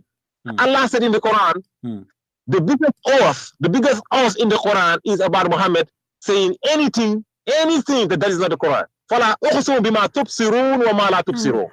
Okay. And what does this have to do with my topic, Abdul? What does this have to do with my topic? What are you talking about? I'm sleepy now. What is the answer? Let me. You see, I gave you 5 minutes to say, and you said nothing. Let me get you busted. Read with me carefully. Okay. Let me read carefully. A woman, she is the woman. If you said a zani and zaniya does not mean a woman she is married or not, right? I want you to be honest. I want you to translate exactly for people. What does it mean? Since you understand Arabic, my friend, what does it mean? my friend. Let me get you busted. Let me show you how stupid you are. Let me show you how stupid you are. Let me show you how stupid you are. Officially certified donkey. The same chapter we are reading, you donkey. It says in chapter 24, verse number 3, الزاني لا ينكح إلا زانية أو مشركة والزانية لا ينكحها إلا زان أو مشرك. So this is not about married. He's saying, and a woman, she is an adulteress. No man can. What? Translate the verse. I will translate. Here we go. Don't shout. Here we go. This is Yusuf Ali, Abdul Potato. And those who launch charge against chastity women. Abdul, read with me. Let no man guilty of adultery or fornication marry, but a woman similar guilty. And this is the word here is used, zaniya. This is the verse after it right away. This is the verse after it. So now he's talking about the second punishment. Shut up. The second punishment for those who committed adultery is you cannot marry as an adulterer unless you marry an adulterer like you. So they are not married. This is why they are not married. A woman, she is not married. She cannot marry and accept a man who is adulterer like her. If she is married, how she is going to marry again? Let me Let me tell you how wrong you are. Let me tell you how wrong. Abdul.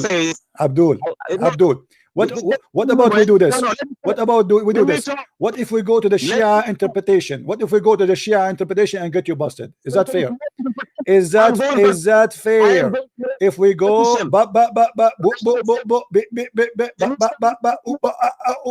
what we go, why we don't go to the Shia as long as you're a Shia? Can we go to the Shia interpretation? Can we go can we go to the Shia interpretation? Yes or no?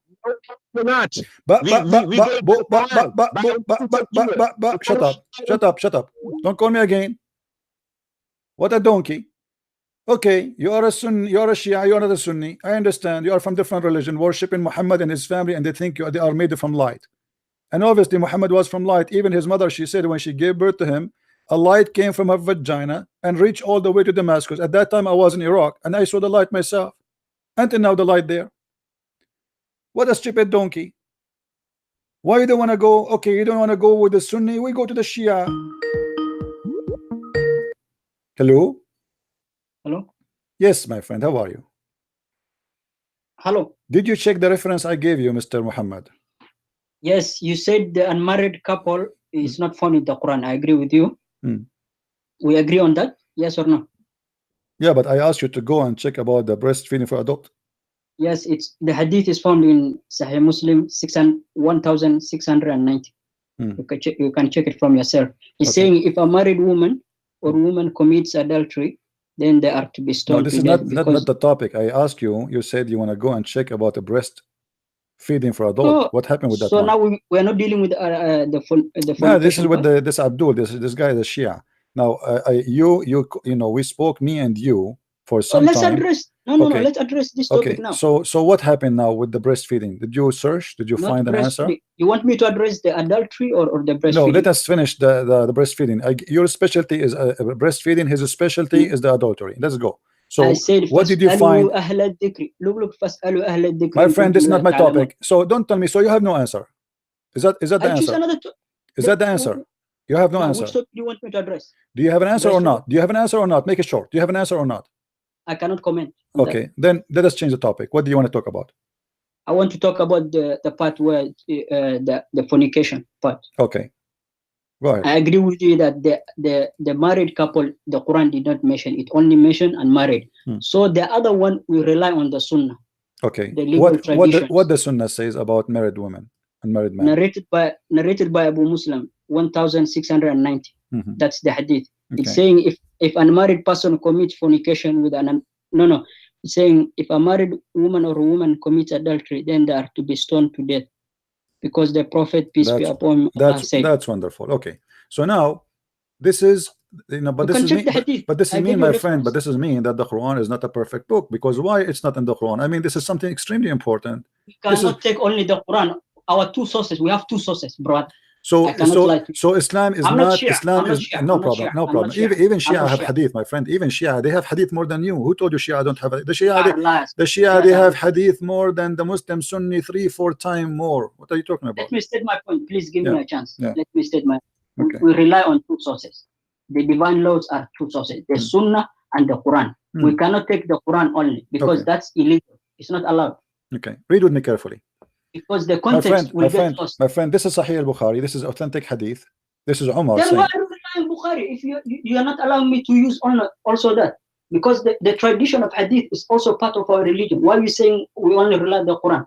What's your point, brother? No, you see, I'm saying to you, I'm saying to you, we rely in the hadith. We are relying in the hadith, but where is the hadith? That's my point. Where is the no, you see, we have a problem here. We have a problem. You are saying we rely in the hadith, but we cannot find in the hadith the verse of stoning to death. Where is the verse? I said we have two divine laws. You don't get my point. Are you saying the hadith is divine? Yes, it's divine. So how you say to me that 5 minutes ago that the divine is da'if? Divine law is what I mean is that divine laws, the Quran. My friend, are you the one who said to me da'if? How it is hadith is divine for you, but is involving da'if, involve weak, involve corruption? How it is divine but it's corrupt? when it's da'if, it means the chain of narration, they were liars. Okay, so is it accepted They were or not not? trustworthy. Is it accepted They or were not? not trustworthy. Is it The accepted or Quran not? is different case. Is it accepted or not? Let me explain. Is da'if accepted or not? Give me an Just answer. give me Don't 2 explain. minutes. No, either you say it is accepted or you say it is not. Da'if hadith we do not rely. Okay, Because it's so you just the chain of confirm. You just narration- confirm the that chain you of have. narration You is just wrong. confirm. You just confirm that you have a divine law. It's called the Hadith and full of corruption. Thank you very much. How that can be? Be fair. Be fair. Give me a chance now to speak. Go ahead. What I said is we have 2 sources. We have the Quran and the Hadith. I said both of them, they are considered divine laws because the Prophet Muhammad never talked through his desires. Go to Surah Najm, the start of the ayah, it says, وَمَا يَنطِقُ عَنِ الْهَوَىٰ إِنْ هُوَ إِلَّا وَحْيٌ يُوحَىٰ. You understand Arabic, brother? It means the Prophet never spoke through his desires. All his speech were from the revelation. Angel Gabriel came to him, he revealed to him. Let me ask you. That's how. Let me ask you. Did No. I hear you وَمَا saying the يَنطِقُ عَنِ chapter of الْهَوَىٰ. An-Najm? Translate them. Did I hear Tell the your chapter? brother, Did I hear be you? Did honest. I hear you saying the chapter of An-Najm? Is that correct? Yeah, Surah Najm, go to the start of the surah. Why it's called the chapter of An-Najm? An-Najm, it means the stars, yeah? Okay, is it true that Allah he swear by the star? Because he's the creator, he can do whatever he wants. Okay, if Allah create the What do you mean cockroach, how? if Allah create the cockroach, he will swear by the cockroach? He can do anything. Is it true in the Quran Allah he swear by the fig? Yes, he can do anything. What's wrong with this God? We know when somebody swear, he swear by something greater than him. How? What do you mean how? When somebody swear, he swear by something greater than him. Why Allah swear by the fig and the cockroach? He's the creator, he can do whatever he wants. We don't question him. Okay, so how come he can do whatever he want, but he cannot be a What's man? your logic? How come he can swear by the fig, but he cannot be a man? What's your point? Well, you see, the second we ask you about something impossible to believe, that God is swearing by something silly and stupid like the fig or cockroach, and then it's okay, he's the creator. Okay, as long you agree he is the creator, he can do whatever he wants. How come he cannot? How come he cannot be a man as long he can do whatever he wants? He's the creator. A second ago you told me he's the creator, he can do whatever he wants. Questioning his powers? Abdul, listen. I don't understand. In the chapter of An-Najm, let me show you something silly about your religion. I'm not insulting you, by the way. I hope you want to take it as an insult. This is how I talk. Is it true? Is it true? Is it true that in the chapter of An-Najm, your prophet he said to his cousin, because he said, brother and sister, you see, he's not honest. my friend, you are the one who mentioned the chapter of An-Najm. You are the one who mentioned the chapter of An-Najm. I let you speak. It's my time to speak. Is it true that your prophet he said to his cousin, because he refused to believe in the Lord of the star, did he say to him, you are a kafir? Yes or no? Why are you jumping the topics, brother? We are not changing the topic. You are the one who mentioned the chapter of An-Najm, not me. Why you go there? I said the God can swear whatever he wants because no problem. Is it true that in the chapter of An-Najm, is it true that your God in the chapter of An-Najm, your prophet he explained that Allah he have a dog?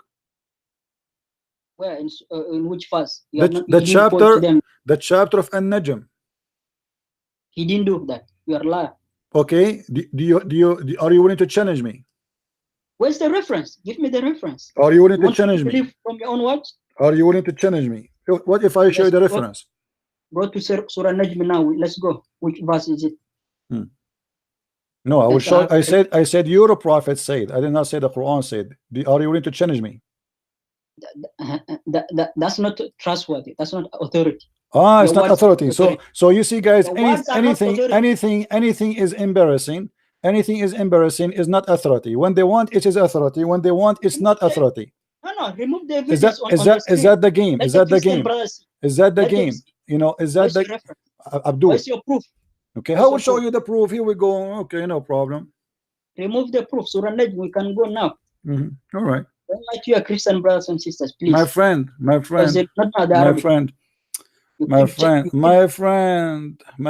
Here we go. What do you want? You want the proof, don't you? Don't you want, my friend? Don't you want the proof? Don't you want the proof? Okay. Here we go. We'll make you read it. Which surah is that? The only religion, the God of that religion, have a dog is Islam. Where's the reference? Put it on the screen. It's in the screen. Where? I cannot see anything. Chapter of An-Najm, Tafsir al-Tabari, page number, variant number 23, page number 493, 494, 495. It says here, your prophet, he said Go to to his the Quran. cousin, Why are you he using said tafsir to okay, what do you want? What do you want? What tafsir you want? What tafsir I you want? want the Quran. Go to the Quran. Why is Well, the this is you see, origin. this is how hypocrite you are. How So can you if say I the try origin? to explain the Quran up to myself, you say to me, you cannot do that, you have to go to tafsir. When I show you your Islamic Sunni tafsir, this guy is not a Sufi, this guy is a Go Muslim to the Sunni. Quran. So now what we will Give me do, the verse. Give what me the verse then. Ibn Abbas, What's the verse? Ibn Abbas, you like Ibn Yeah, what Abbas? verse? You like Ibn Abbas? What's the verse? What? What's the chapter? Give me the reference from the Quran, and then I can go to explanation. Okay, here we go. No problem. Give me the chapter and the When verse. Najmu and is then a so Hawa, that- the chapter of An-Najm, verse number 1. I told you already. Surah Najm is 53, chapter 53, The chapter of An-Najm, verse number 1. verse number 1. Yeah, Mhm. it's saying when Najm ida Hawa, by Yes. the star when Yes. it descends. Yes, your prophet, he said to his companion, his cousin, he said to him, أَمَا تَخَافْ أَنْ يَأْكُلُكَ قَلْبُ اللَّهِ, aren't you afraid that Allah dog will eat you? No, you are a liar. That's not Surah Najm, man. That's It's not Surah Najm. Abdul, don't tell me I'm lying. I'm showing it in screen. People will laugh at you. You did not quote the verse. Where's the verse? Stupid. I am quoting the interpretation. No, that's not reliable, man. Not real. So look like you Muslims, you have a religion, nothing in it in reliable. I mean, whatever No, I quote for you. You said the Quran. How you Where's know? How you know Imam it is Jafar not is not Quran. reliable? How you know that? How you get the conclusion, my friend? It's How not fast Quran. are you? How fast are you in getting the answer Is it right? the You Quran? are Is it the Quran? you are the fastest computer ever. Anything I say to you, you say it's not reliable.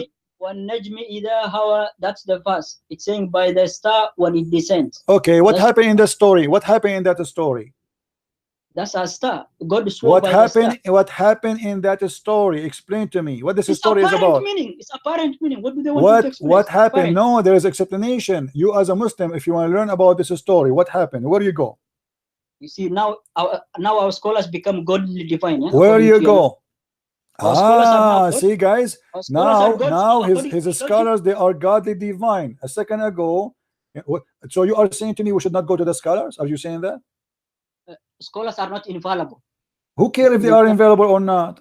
All your religion, According to all logic, the hadith is coming from what? Is coming from men, a human being like you. Your only prophet is follow a the human being prophet. like you. So how come all of them they are not infallible, but Muhammad is not infallible? Isn't it Muhammad? You say, let me ask you. You said, وَمَا يَنْطِقُ عَنِ الْهَوَى. Muhammad, you don't say anything except from Allah. Is that correct? Yes. Okay. Can you explain to me the chapter of At-Tahrim? Now you jumped another topic. No, I'm showing you that you are a hypocrite. The Quran says that Muhammad is a liar. Muhammad, he fabricate Quran. He fabricate his own. Keep changing topic so that you. I you am want not. the- You see, you get win lost. the Get lost. Don't argument. call me. I want adult to call me. Please give me an adult.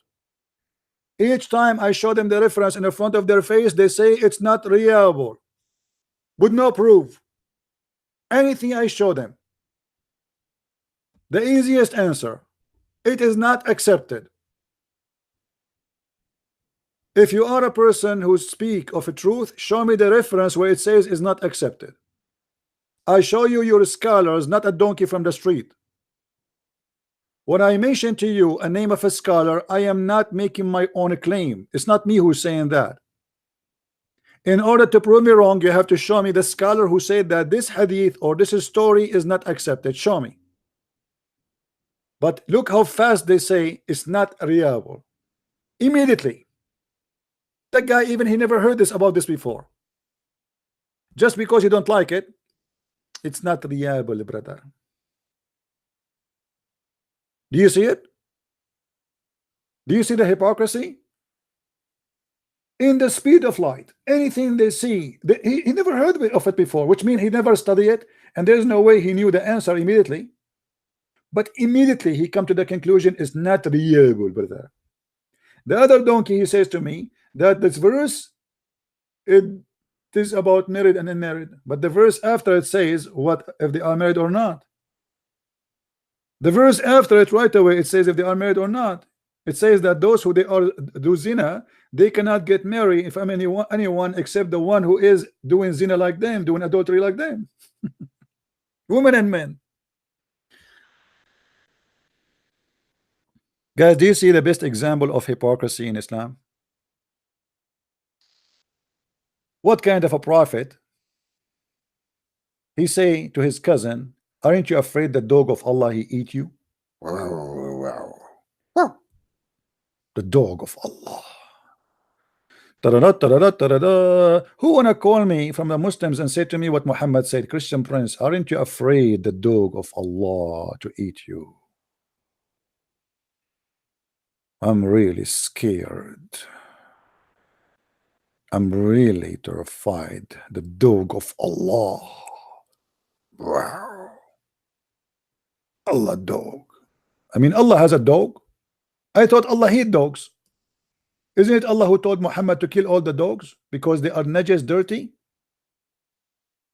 Then we find out, surprise, surprise, the hypocrite Allah, he himself, he have a dog. And what he feed him? He feed him a human.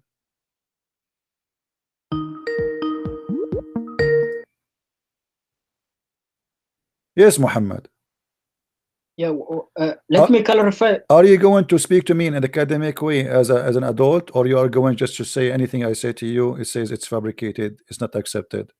Let's agree something. Criteria. Okay. Are you willing to prove to me what you say, let's or have you just criteria throw first things of on all. me? Are No, you no. are you willing to throw things at me, or willing to give me proofs of what you say? What's our criteria? Give me Criteria is when you say to me this is not accepted, you have to prove it. Do you agree? That's not criteria. No, this is the criteria. No, this is what we do here. We have to prove it. Otherwise, I can say to you it's not accepted. You can say to me it's not accepted, but nobody prove it. So what the point of this talk? Correct, guys? He don't want to prove to me that it's not accepted. He just want to say it's not accepted. No, don't call me. Don't call me. Don't call me. Please, I don't have time for kids. I'm here to talk to adult. When I speak to you about something, I show you the reference, I prove it to you. If you are a man, adult, show me that this is not accepted. The same as I showed you, show me. Otherwise, I'm not here to have a conversation over stupidity. When I say to you, Allah have a dog, I prove it. When I say to you that the Prophet, he ordered women to give their nipples to strangers, and this is why I want to convert to Islam, I cannot wait to go to your country, my friend. And I will visit every Muslim. I will make a lot of Muslim friends just because they want to give me their wife boobs. I will visit only the young ones, by the way. I mean, what kind of religion, what kind of a prophet his prophet is? And he is the one who said, well, a man, he do that as a sexual intimacy. So how you can stop a person from having sexual intimacy by sexual intimacy? What kind of a prophet? The woman, she is saying to him, my husband is upset because this guy, he look at me, you know, he's angry because we have a foreigner in the house. How come the prophet, he says, give him your boobs? He's making fun of you, obviously. And he have to do it 10 different times until he is satisfied. And Aisha, she used to order her sister. Any man when I enter upon her, he have to sit in her lap. The prophet's sister, the prophet wife's sister, his secretary, the secretary of Aisha is her sister. And what she do for living? She give her nipples. Before, I heard about many things happen in the secretary room, but I never heard of such a thing before. To be a religious practice, I know that there is some men, they suck the nipples of their secretary. But I never heard of a prophet and a wife of a prophet, she practiced that. Any man when I enter upon Aisha, he have to suck her nipples. And this is why I feel really upset I was not exist in the time of Aisha. I mean, I'm not lucky. It looked like it used to be fun at that time.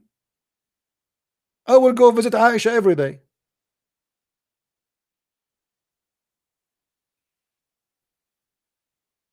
What kind of cult this cult is?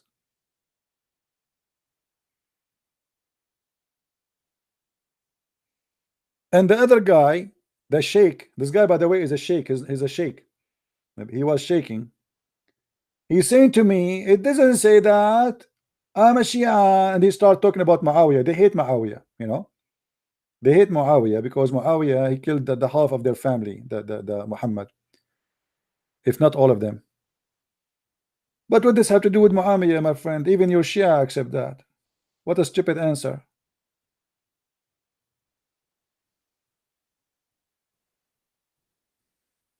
Guys, do you think if we hire some the secretary and she do breastfeeding for adult, we will get more Abduls to call?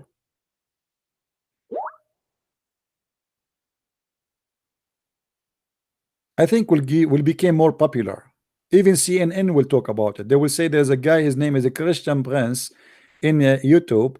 He hire girls from the Islamic Society to do breastfeeding for adult. Actually, I was thinking to open such a business, you know, but the problem, I don't have enough money.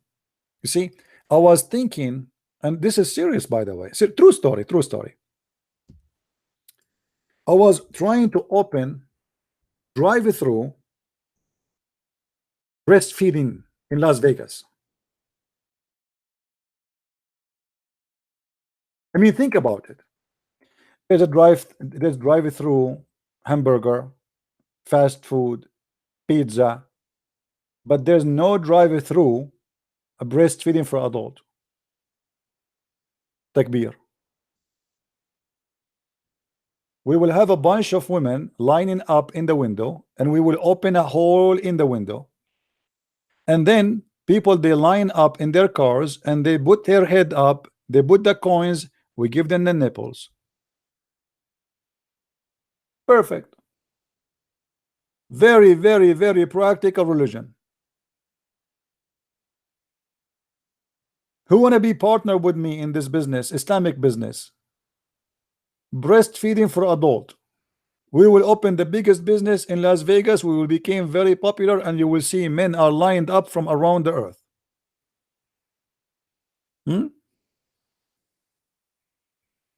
Hello? What a stupid religion. This is a religion? If this is a religion, what is cult? Correct? If this is a religion, what is cult then? And here today you learn that anything you say to the Muslims, expose their cult, right away they say to you, it is not authentic. It doesn't matter what it is. Why you are calling me back? My friend, why you are calling me back? You are not willing to show me any proof, any reference. So what the talk is about? I want to talk to adult people, not people want to shout at me and tell me we don't accept. Okay, you don't accept, go. I'm showing you reference, my friend. I'm not showing you my own words. Those are not the Christian books. Those are your books. Yes, Muhammad, why you are calling me, my friend? Hello? Yeah, why you are calling me, Muhammad? What for? Why are you scared? We should have. Well, you are the one who is scared. You will not show me any proof that I'm wrong. Who is Let me scared? give you my criteria. No, you don't have a criteria. The criteria is if somebody want to prove something, he prove it. He prove it. He show reference. Even if it comes from Arabic sources and you're I don't. Christian, You have to show me what Christian source. What the Christian sources have to do with the breastfeeding for adult? No, your Christian brothers do not understand Arabic, and you keep Christian brother. Christian brother don't speak Arabic. I speak Arabic. Do you speak Arabic? Your Christian brothers and sisters Do you speak Arabic. Do you speak Arabic? Is that fair? Is that do you fair, speak Arabic? Do you speak Arabic? My Arabic is not that strong. But so why you are mentioning something you are not good in it? Why you mention they are the same as Mohammed Hijab? He's making mockery of people who don't speak Hebrew, but himself he don't speak Hebrew. He's making fun of somebody who don't speak Arabic, but he is stupid. He say Allah he pray. What do you think about Mohammed Hijab saying Allah he pray for? Mohammed Hijab is more knowledgeable than you, man. Let's be honest. This is not my. I'm asking you. What do you think about him when he said Allah he pray for, not pray to? Do you agree with that? Not pray for. That's a blessing.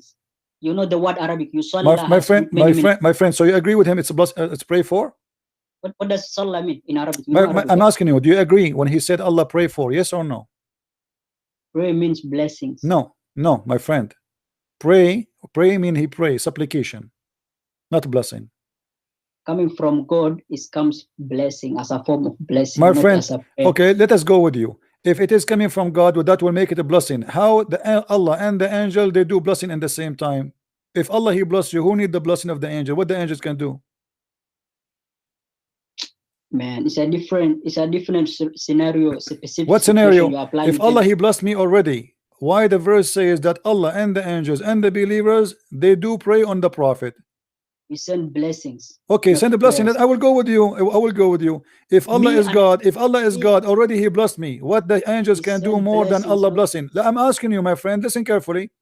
If Allah is the God, He is the highest. If He already blessed me, why the angels need to bless me? I'm already blessed by God. What the angels can do more? If It's there's a form of if worship. there is something they can do more. Why are you questioning God's logic? I'm not questioning. I'm asking you to help me to understand, because Are you you are God? saying it's a blessing. It doesn't say blessing. It doesn't Are say you God? blessing. It is you Are salli. you God? Now Are listen, you God? listen. Are you Do God? you agree with Hijab saying Allah He pray for, or you don't agree? The word prayer, it has many meanings, man. It I'm doesn't. telling you. No. You know Arabic. No. The word You know Arabic when very you well. say pray, when you say he said the pray, he did not say blessing. He did not say blessing. He himself he used the word pray. He said Allah He pray for Muhammad. Do you agree with that?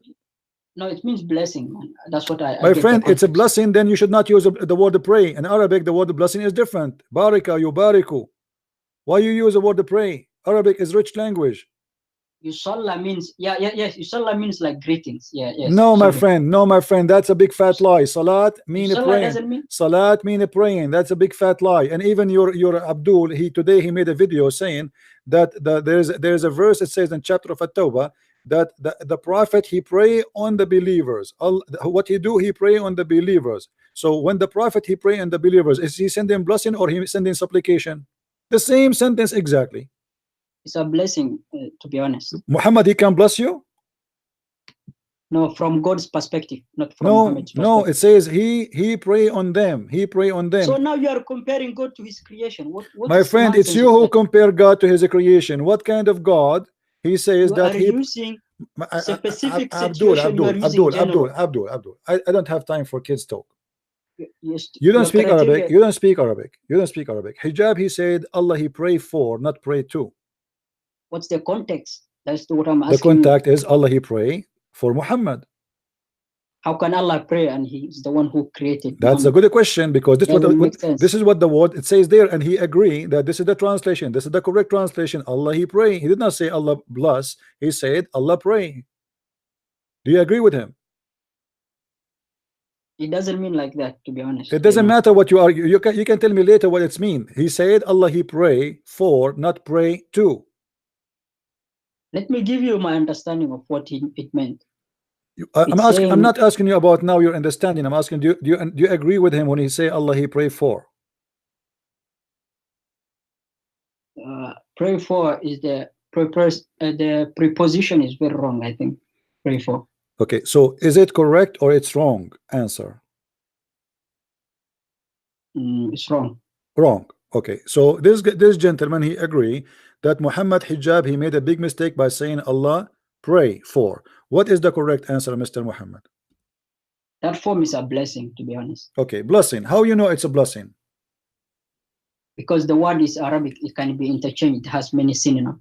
My friend, the word yusalli always about prayer, never been about blessing. That's a lie. That's why I said the basic level of definition of yusalla means prayer. I agree with you. My friend. But in the context, my friend, in the context is clear.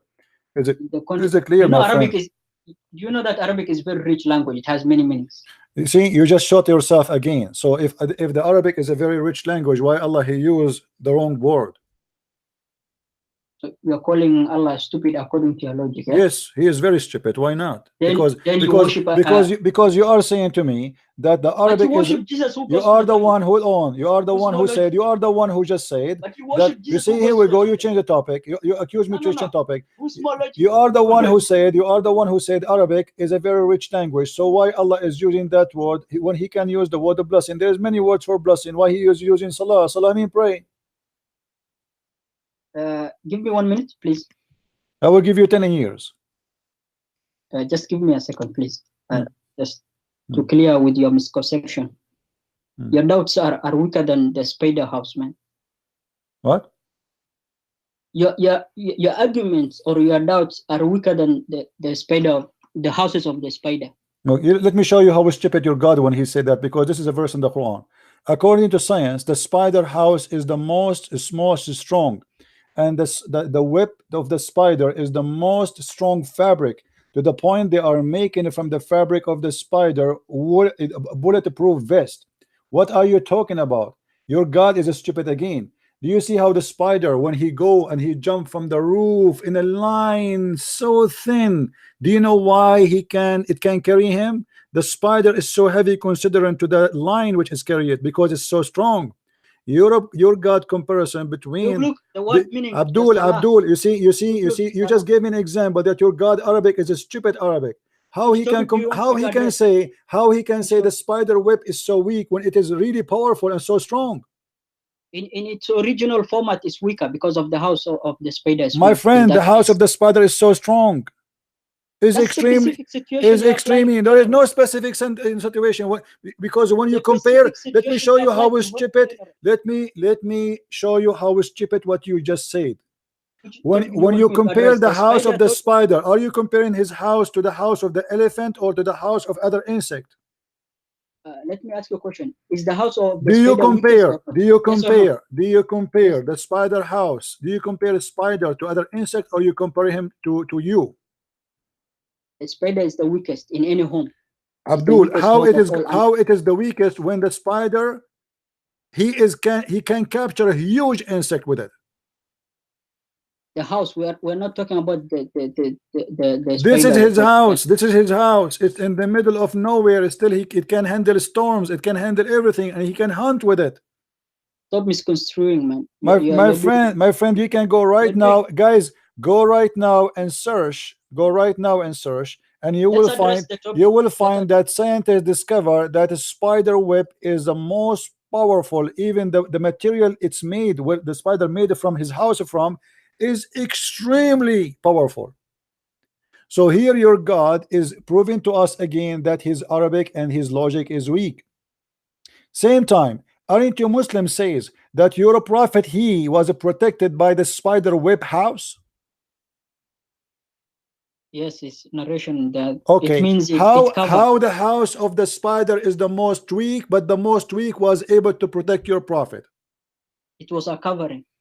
Doesn't matter. He was hiding, he was protected, he was saved because the most weak house of the spider. But it's a different context. But you're a prophet according to you. It's a fiction story. It's a lie. There's no proof of it, by the way. He was saved by the whip house. And yet, what do you mean? You are the one who said it's the Hadith says that. That's why I said it. There was a covering of the cave. There was a spider. Doesn't matter. Yes, there was spider house. So you agree that the spider web. I didn't refuse. I agree okay. With you. All right. So now, how it is the most weak one, but yet it was the most powerful, saving Muhammad from being killed? It wasn't saving. That's not the context. What do you mean saving? He was going to be killed. They chased him right inside the cave, and because they saw the web. Stupid? How can a spider save someone? Abdul, the stupid is you. You are the one who said to me that this story is true. This is story is true. Was your prophet saved because of the whip or because of the spider? Abdul, was your prophet saved his ass because of the whip of the spider or because of the spider? Let me explain how it is the story. Explain. It means the spider was covered on the gate of where the cave was. Yes or no? That's the context of the story. That means the covering was a spider, but it doesn't mean it protected. What do you mean? What saved Muhammad? What saved Muhammad from being killed? You know that spiders, they usually form in the houses. How Muhammad was saved from being killed? Isn't it the spider web saved him? Spider didn't protect his angel. Angel Jibril was sent to protect him, and Allah by his divine law. Get lost. By the way, the story about Muhammad protected by the spider is a fiction. It is a fiction. You see, I show always authentic hadith proving to this guy what I say. But if we ask him now, can you show us where the story is coming from? You will find it's a fiction. It's a lie.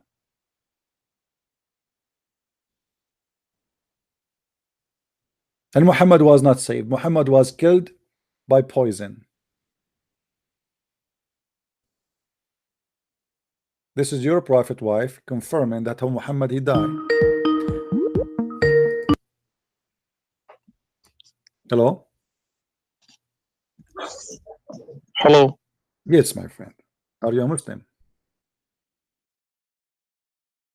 Hello. Yes, I hear you. Are you a Muslim, my friend? Yeah. All right. What do you like to say to us, Mr. I don't know what's your name. What's your name? I love camel piss. Your name, you love camel piss? Yes, that's my name. Okay, and camel piss, he loves you.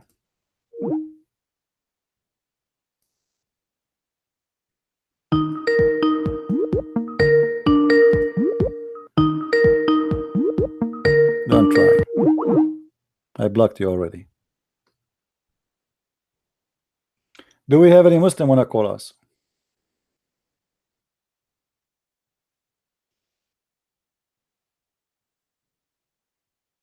What? I mean, they fabricated stories. And by the way, Muhammad being killed by poison is a very clear proof that Muhammad is a false prophet. Why? Because the Quran says if Muhammad he fabricate Quran, claim that it's coming from God, Allah is going to cut his artery.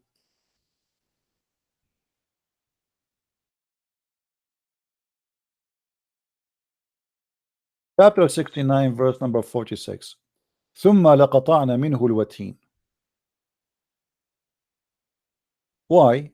Why Allah will cut his artery? If he fabricated Quran.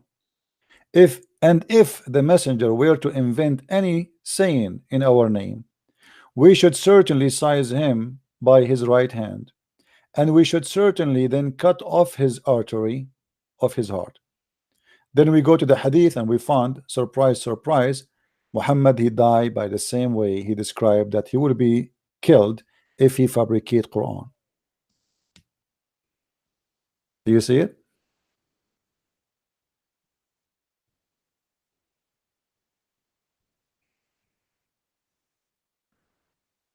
Do you see it, guys? Muhammad he got himself busted. He said, if I am fabricating Quran, Allah will cut my artery.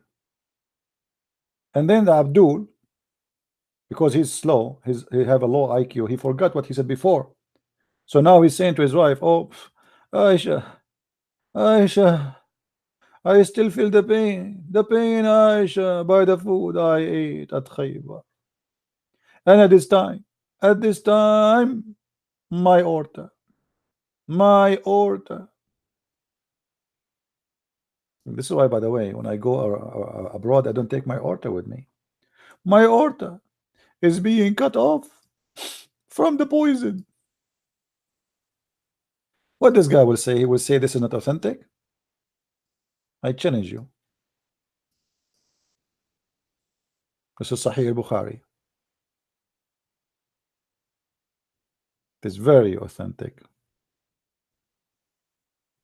Guys, don't forget to subscribe if you are Christian or non-Christian, and if you are a Muslim, don't forget to subscribe and unsubscribe, because if you subscribe to my channel is the bad deed, by unsubscribing Allah will wipe the bad deeds. This way you win, you know, the logic of Islam. The good deed will wipe the bad deeds. We rape women in the morning, we donate money for charity at night, and that will wipe the bad deeds. Do we have any Abdul?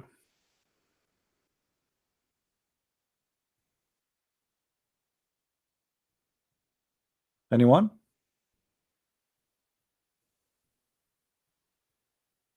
As you see, guys, we show them in the screen, and yet they are in denial. But denial is a great sign, because they are shocked, they are ashamed, and they do not know what to say. When this guy he say we have two divine, we have the Hadith and we have the Quran, and yet he keeps saying to me that the Hadith is full of corruption. How that can be divine? Right? How that can be divine? How we can trust Islam to be a religion if you are saying to me the other source is not trustworthy? There's tons of it, it's false.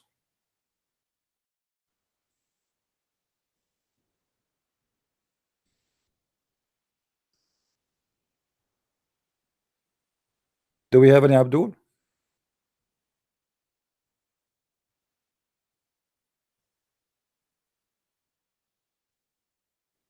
Anything we show them in the front of their eyes, we show the proof, we show the reference, we show them from their website, from their Muslim books, right away. Anything is embarrassing, they say, it's not accepted. As simple as that. The same as Mohammed Hijab when he was debating with David Wood. Whatever David Wood he gave him, what he say? If you remember, David Wood, he said to him, Allah has parts. Scholars of Islam agree. What Mohammed Hijab, he said to him, what scholars? I mean, all this argument you answered by saying what scholars? That's it. How are you, my friend? I'm okay, CP. How are you doing? I'm all right.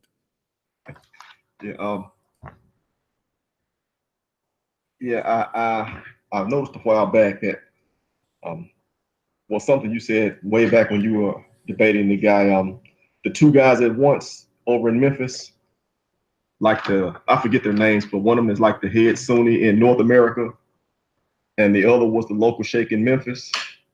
You know, the guy that says no one knows what is Allah. Yeah, the Dr. Nabil Baikli and Imam Malik Sar, yeah. Well, back in that debate, one of the things you said, hey everybody, how you guys doing? One of the things you said, when I show them, when I open their books and I show them what is written there, they get mad at me. And that's really it. The only thing that we're doing, that you do and we're trying to learn to do, is just to look at the Islamic sources, look at the Quran, look at the Hadith, open it up, and read it back to them. Just read what it says. They may be surprised to find this out, but when I first started to study Islam, I looked at it, I examined the claim, is Muhammad actually a prophet? What did it say? What did he give? What did he bring? Looked at it with actually an open mind to see if he added anything. Naturally, when I read it, it didn't take long to find out that, he's not a prophet at all. Actually, he's a rather obvious false prophet. But at the same time, I just gave the sources an honest reading, and at the same time, try to find Islamic sheikhs and see what they say on it to see if their arguments hold water. But they don't do that. And then the guys today held true to form. You show them the stuff on the screen, and then you tell them the reference, and then you say, well, what do you say to this? And his response is, well, it's rejected. It's not authentic. Yeah. But it is authentic. It's a lie. They right away, anything you say to them, they are allowed to practice taqiyya. Taqiyya is a very well-known practice in Islam. To protect Islam, you are allowed to lie. So right away, anything you say to them, it is rejected, and this is the easiest, fastest way to stop this guy. This is why you have to be consistent, and you have to force them to prove it. You don't let them go away with it. Yeah, but are they lying, or are they just ignorant? No, they are lying. They knew. You see, do you remember Dr. Rohi? Dr. Yeah, Rohi. I remember Rohi. Okay. Yes. Dr. Rohi is a person who have a PhD in Islam. I mentioned to him Hadith, if you remember. He said to me, this is weak. Right? So I said to him, Dr. Rohi, are you sure? A week after, he came and he said, I agree, it is not weak. Do you know why he agreed? No. Because he went in Pal Talk, and the Christian there, they shower him, they start making fun of him for saying it's weak. So he thought, okay, he thought he would say to me it's weak and I will let it go. Like, okay, I will say to him it's weak, and then nobody will notice, like in the conversation, he will not insist to prove it. But it did not go, and then he have to fix himself and say, well, it is not weak, you're right. So you're saying the Christians there got on his case? Yeah, they chased him. They start making jokes of him. Anywhere he go in chat rooms, they start saying to him, hey, this is weak. this week, you know. So he have to fix himself, he have to correct himself, otherwise he became a joke, you know, just to get his whole respect back. But they use the strategy to say to you it's weak, hoping that you will let it go and you will not insist to get a proof of what he claimed, you know. Yeah, but how can they hold that in their own head, though? I mean, if He's a protecting if you Islam, it's look at okay. it- He's a protecting Islam. It's okay for a Muslim to lie in order to protect Islam. He's not doing wrong. no, no, I'm not saying how does he justify the lying. I understand that. You know, No, he would say he especially was somebody wrong. with a PhD. Oh, he would say he was wrong. No, but that's not what I'm asking. I'm not disagreeing with you, but you're not quite answering what I'm trying to ask. Yeah. What I'm trying to say is this, okay? He's reading something, he comes across something, it's an honest contradiction, okay? So he lies about it to save face in the short run, because while he's in a debate with you, he's under the gun. So he tells a lie to get out of that. Okay, I understand that. But if he honestly thinks that there's contradictory material, how does he justify going along with it to himself? I mean, how does he say, yeah, my Quran says one thing here and it says another thing there, but it's okay, I can still believe in it? How does he justify that to himself? You know, he himself is stuck with it, and he have no choice. I mean, he's a Muslim. He's making living from this business. And if what do you want me to say? You want him to say that this Islam is stupid? You cannot. Many of them, we debate them, they knew it's stupid. Like this guy now, the guy Hassan. We showed him the breastfeeding for adult. The first time he heard about it, what he said, I don't know if you were hearing. He said, this is sexual intimacy, correct? Yes. Okay. Yeah. All right. So how come this is not sexual intimacy after? Yeah. It's the same thing. Yeah, he said it's a sexual intimacy between a man and his wife. Okay, wonderful. So they are married and they have, they can do that, no problem, a wife and husband.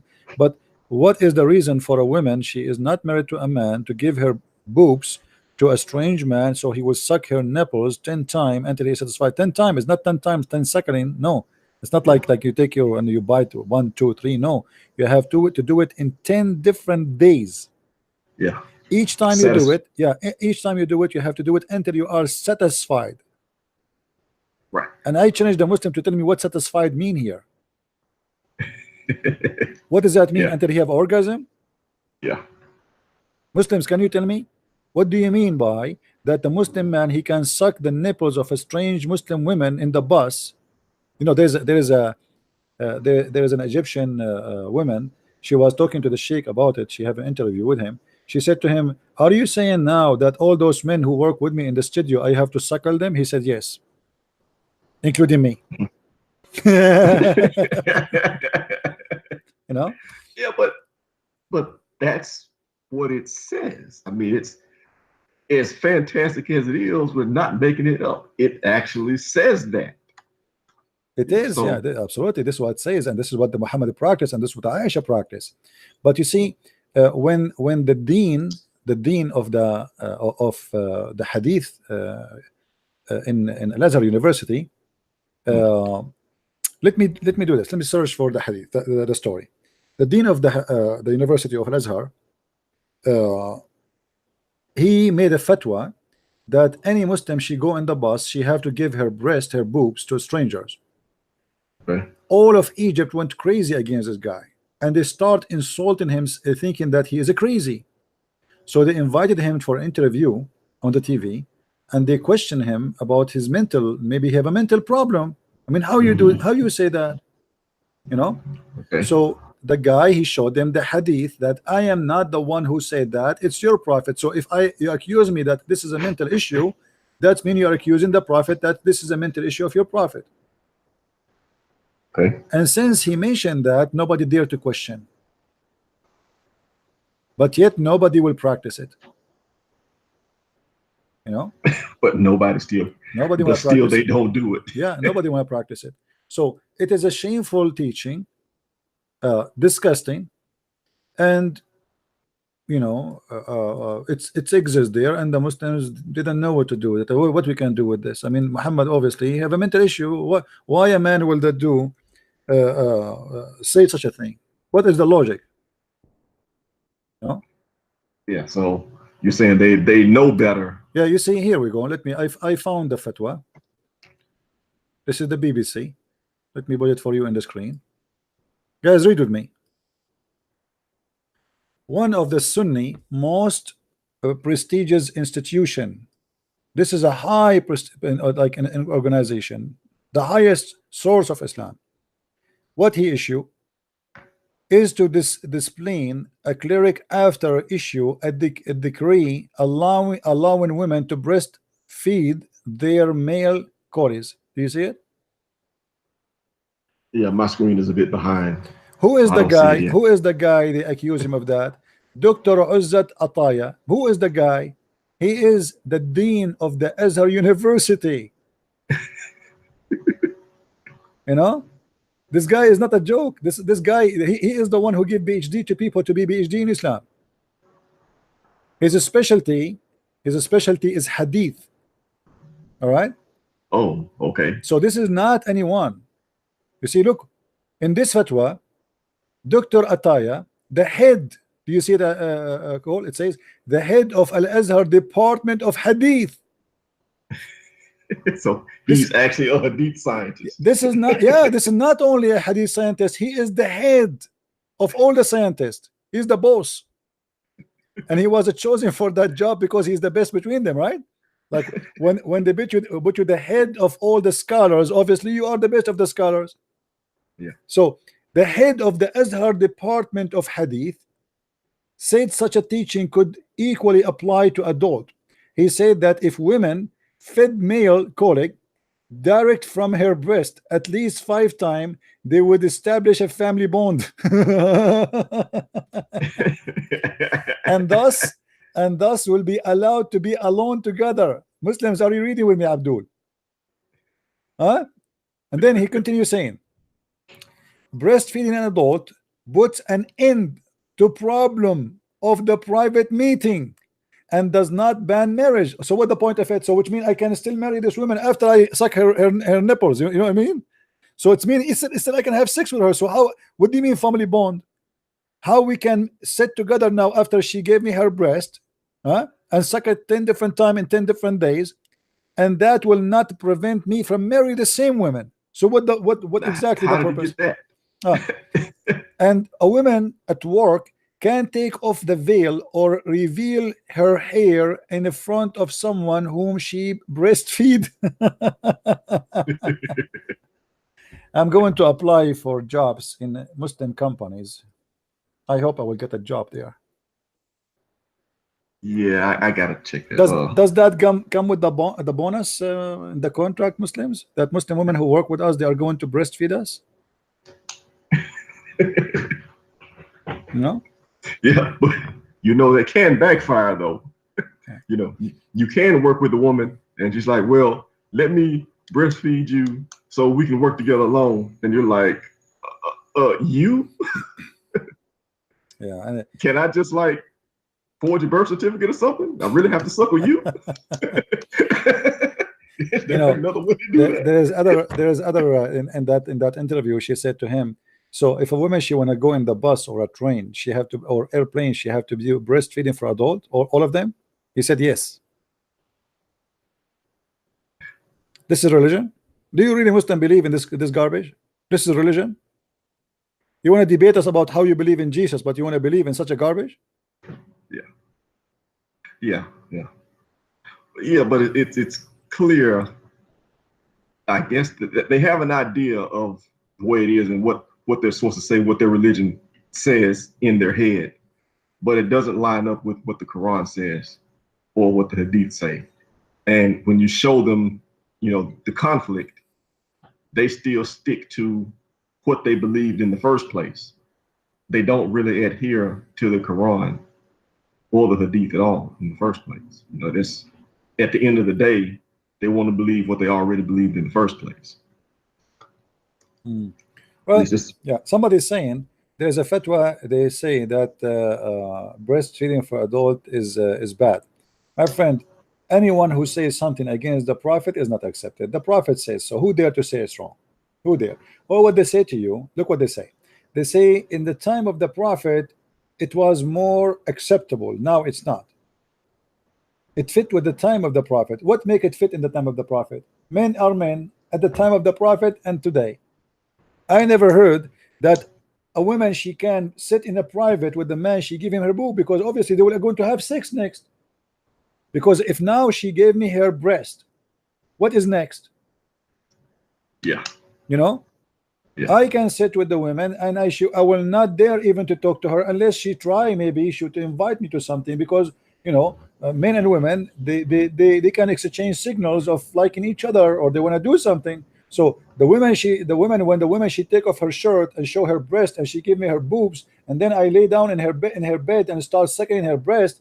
I mean, who is going to stop the man from doing what is more from breastfeeding? There's no way the man will stop there. Yeah, well, yeah, but if she's doing that, she doesn't want him to stop anyway. I mean,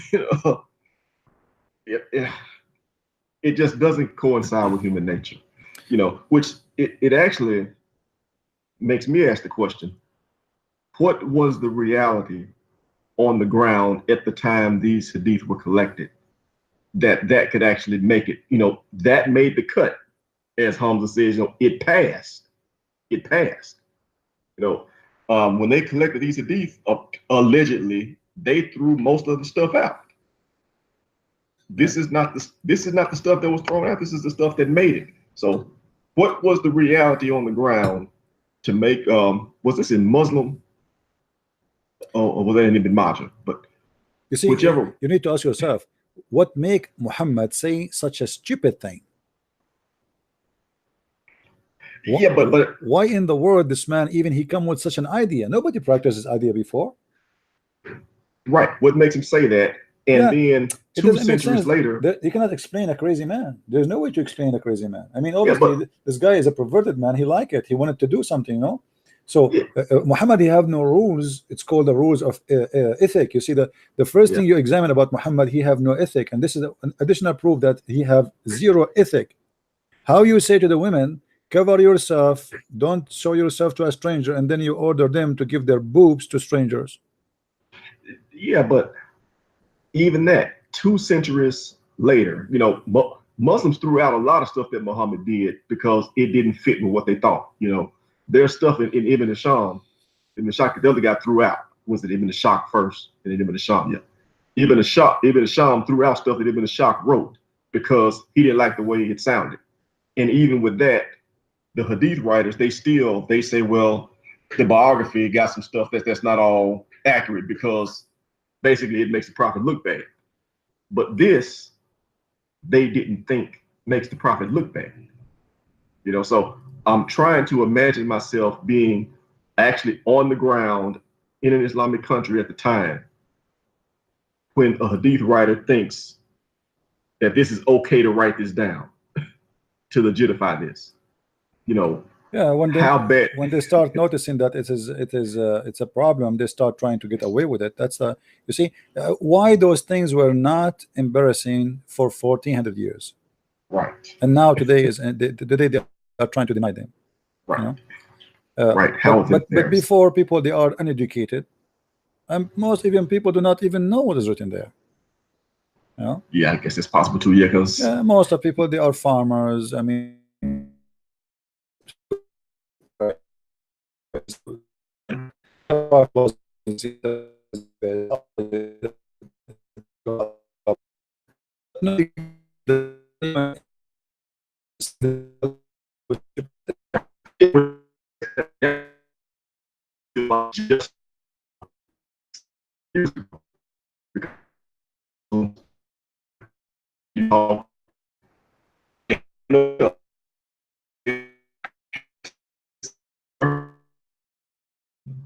all the time.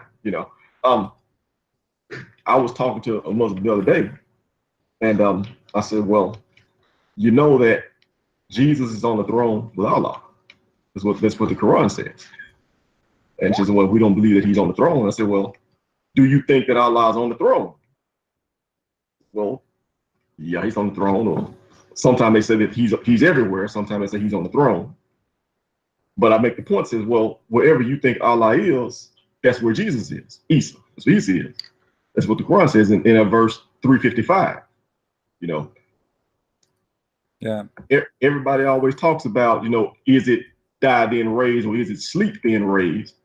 But you missed the part where it says that Jesus is all the way, he raised Jesus to himself. And that means that Jesus looks over at Allah. He doesn't look up at Allah, he looks over. That's just what it says.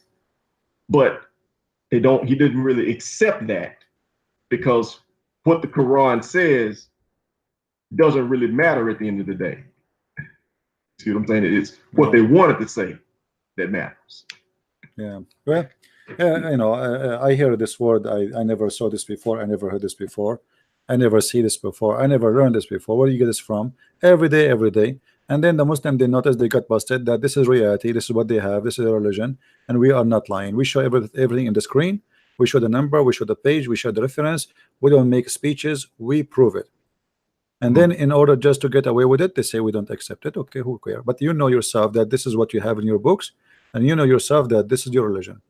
And the one who says to me that in Islam is based on two divine, the Hadith and the Quran, that is the most stupid answer ever to believe in religion, because now you are saying to me that your God could not preserve his religion in a book. So now his book is not perfect, because if the book is perfect, you do not need a Hadith. What Hadith? The conversation, a talk. So the book is not perfect. Allah's word is not enough to make you practice Islam. So what the point of this book? What about sending everything in the Hadith?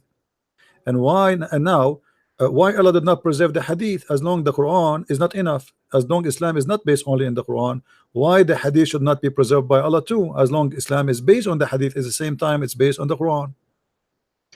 Yeah. Stupid talk. Yeah, and if you need other books, why don't you go to the Bible, Old and New Testament, like it tells you to do?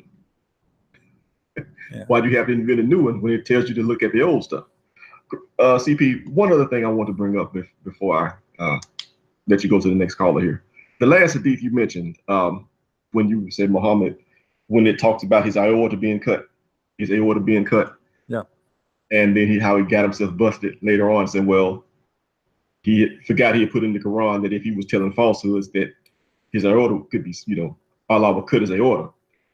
Couldn't that be interpreted another way, that basically that's Aisha trying to tell us that Muhammad is false, without being, without coming right out and saying that he's false? Yeah. Well, you see, what I think about this, that Muhammad is not aware of what he said before. Now what he is, his concern now, he's dying. When the person is dying, he forget about anything else, because nothing is important anymore. So he starts saying things as it is. You know what I mean?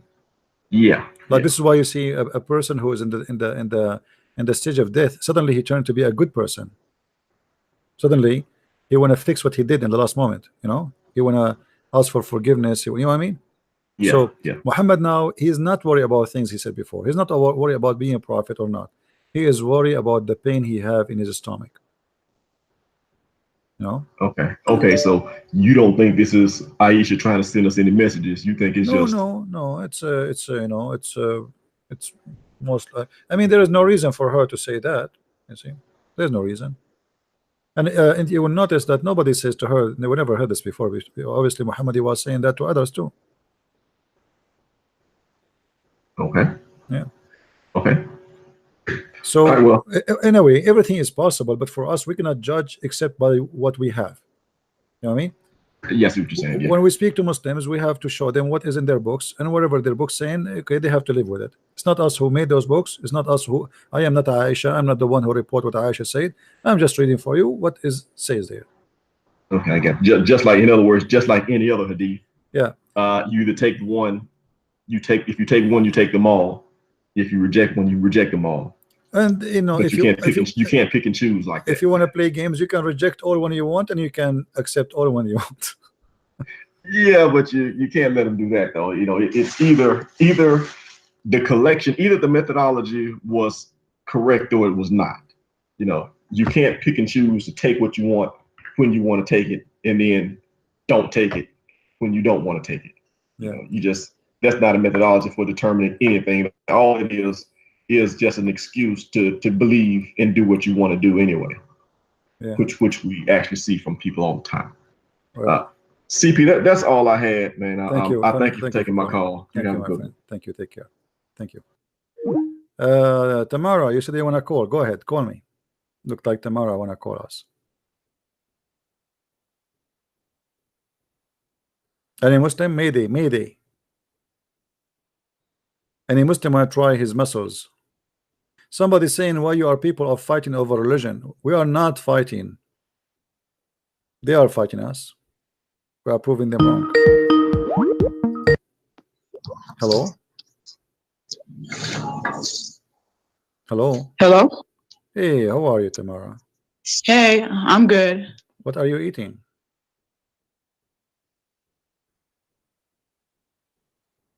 Hello? Hello? See, this is what happens when you eat shish kebab without inviting your friends. Your voice is gone.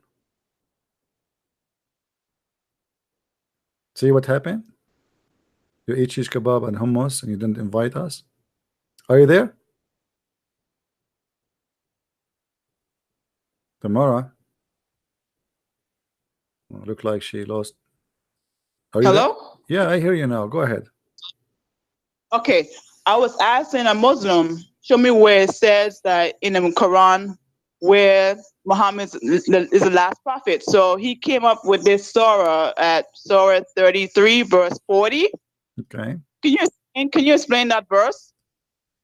Quran 33, Yes. verse 40. Yes. Okay. What he wanted to prove to you by that? You said?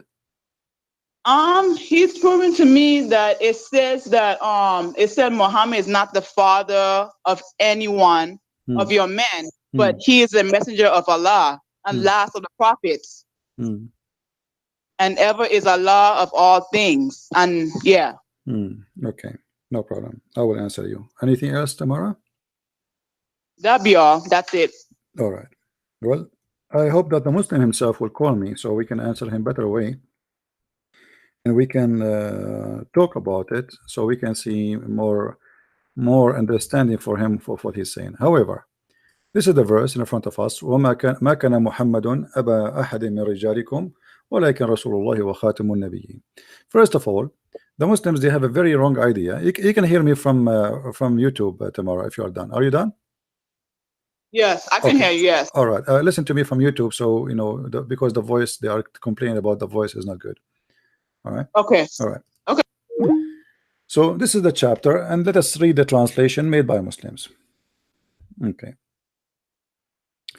Muhammad is not the father of any among you, but he is a messenger of Allah, and he is the seal of the prophet.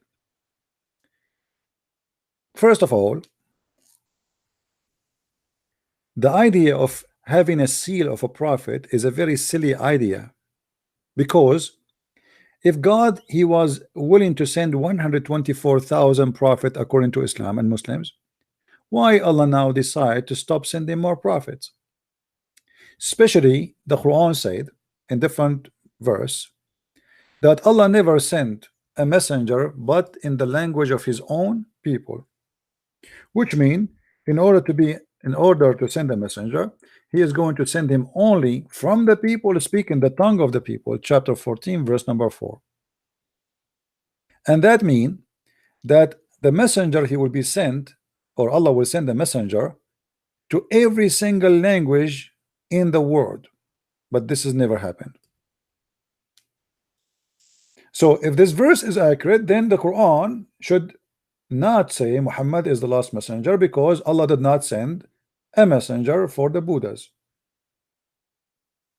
for the Chinese. China is not one nation, by the way. Chinese is many tribes and many ethnic groups.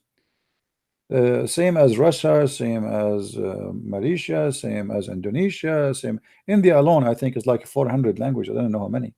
So in order to send a messenger just for India, you have, if India have 400 languages, then we have to send 400 messengers, Muslim messengers, to India alone. speaking the tongue of every ethnic group. The Muslims, they lie and they say to us that Muhammad is a messenger for all the world. But if this is true, then this verse here is a fabricated verse. Because as you see, Allah will never send a messenger unless he speak the tongue of the people. Right? Do you see it, guys? We send not, which means there's no exception. We send not, no exception, a messenger, except in the language of his own people. Which means there's two things, there's two requirements for this messenger to be considered to be a messenger.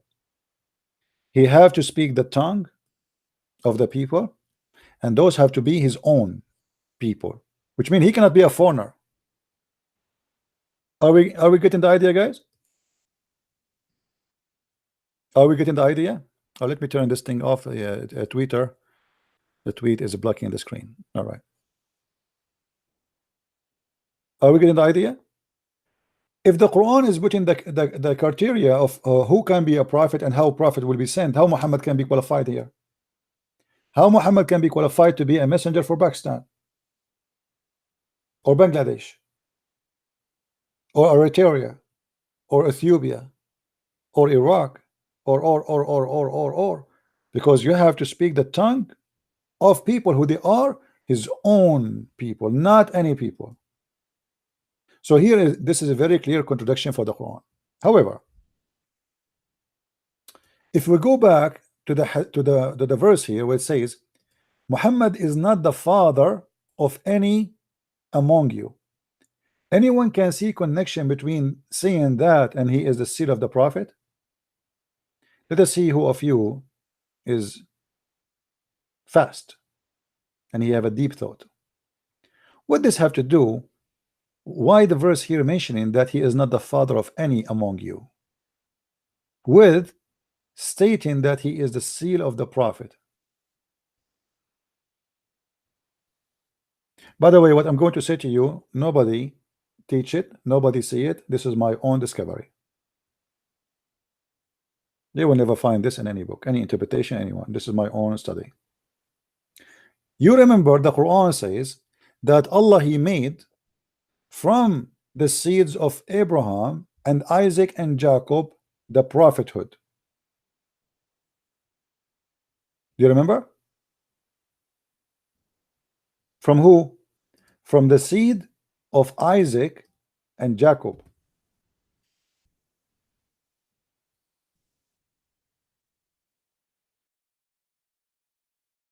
All right. So it's confirmed in the Quran that the Quran believe that from the children of Isaac and Jacob will be the prophethood, chapter 29 verse number 27.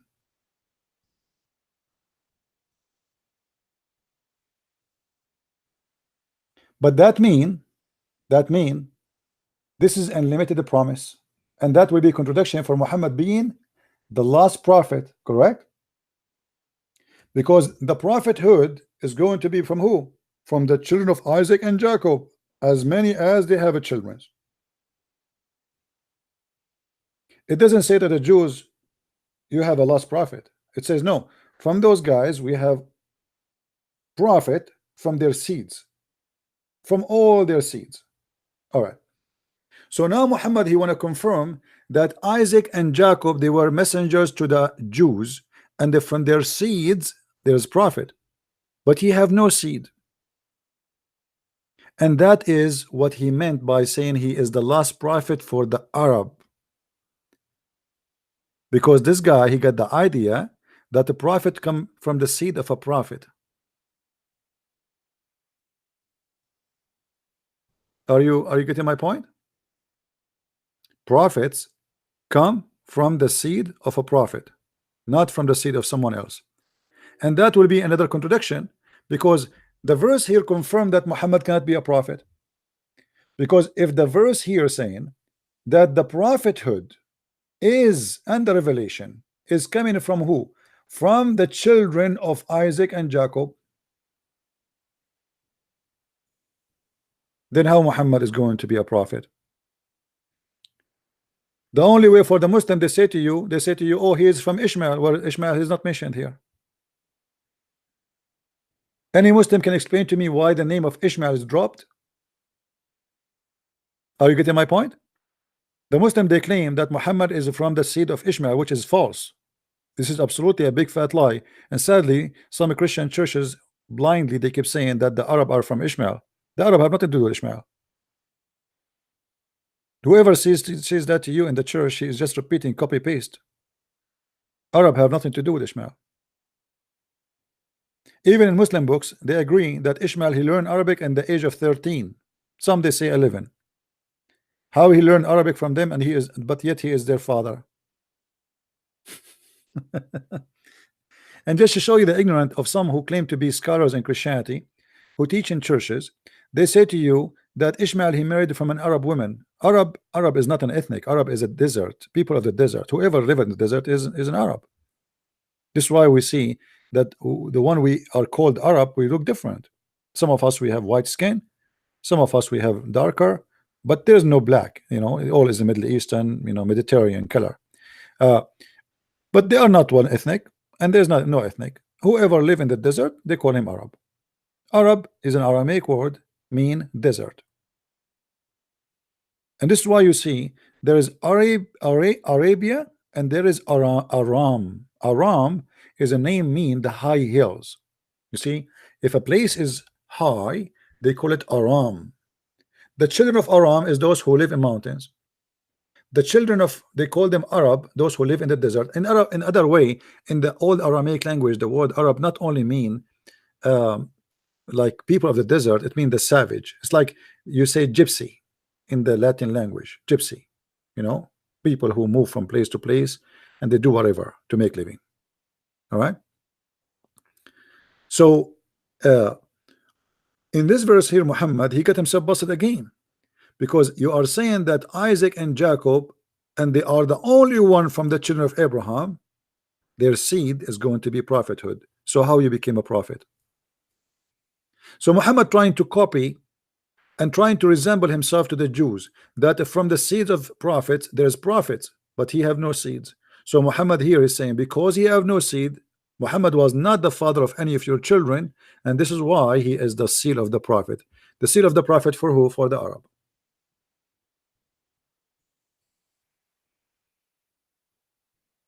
However, I challenge any Muslim to call me and to prove to me that Muhammad was a prophet anyway in order to be the seal of the prophet. How Muhammad is a prophet but he have a false prophecy?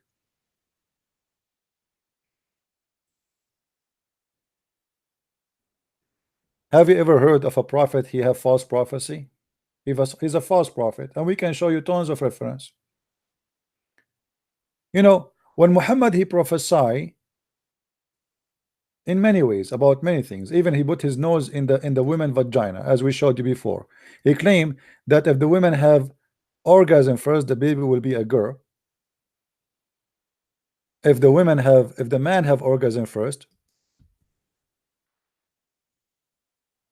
the baby will be a boy.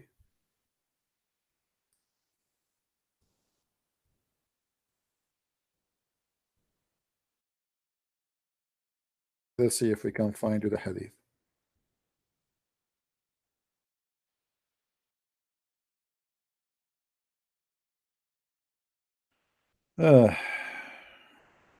Yeah, maybe tomorrow we can go that for that. It's getting late for now.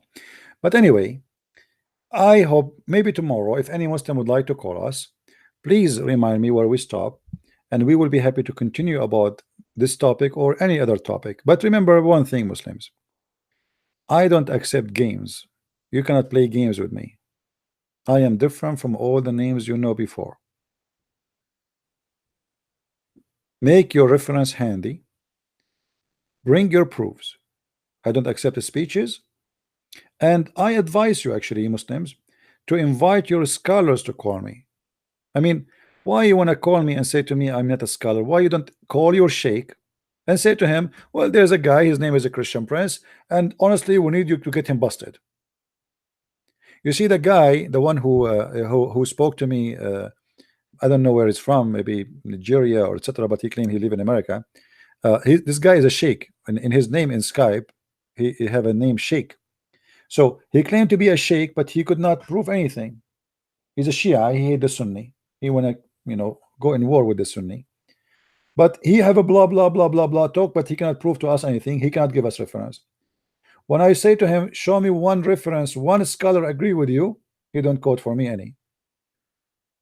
We don't accept such a kind of a sheikh because that is shaky.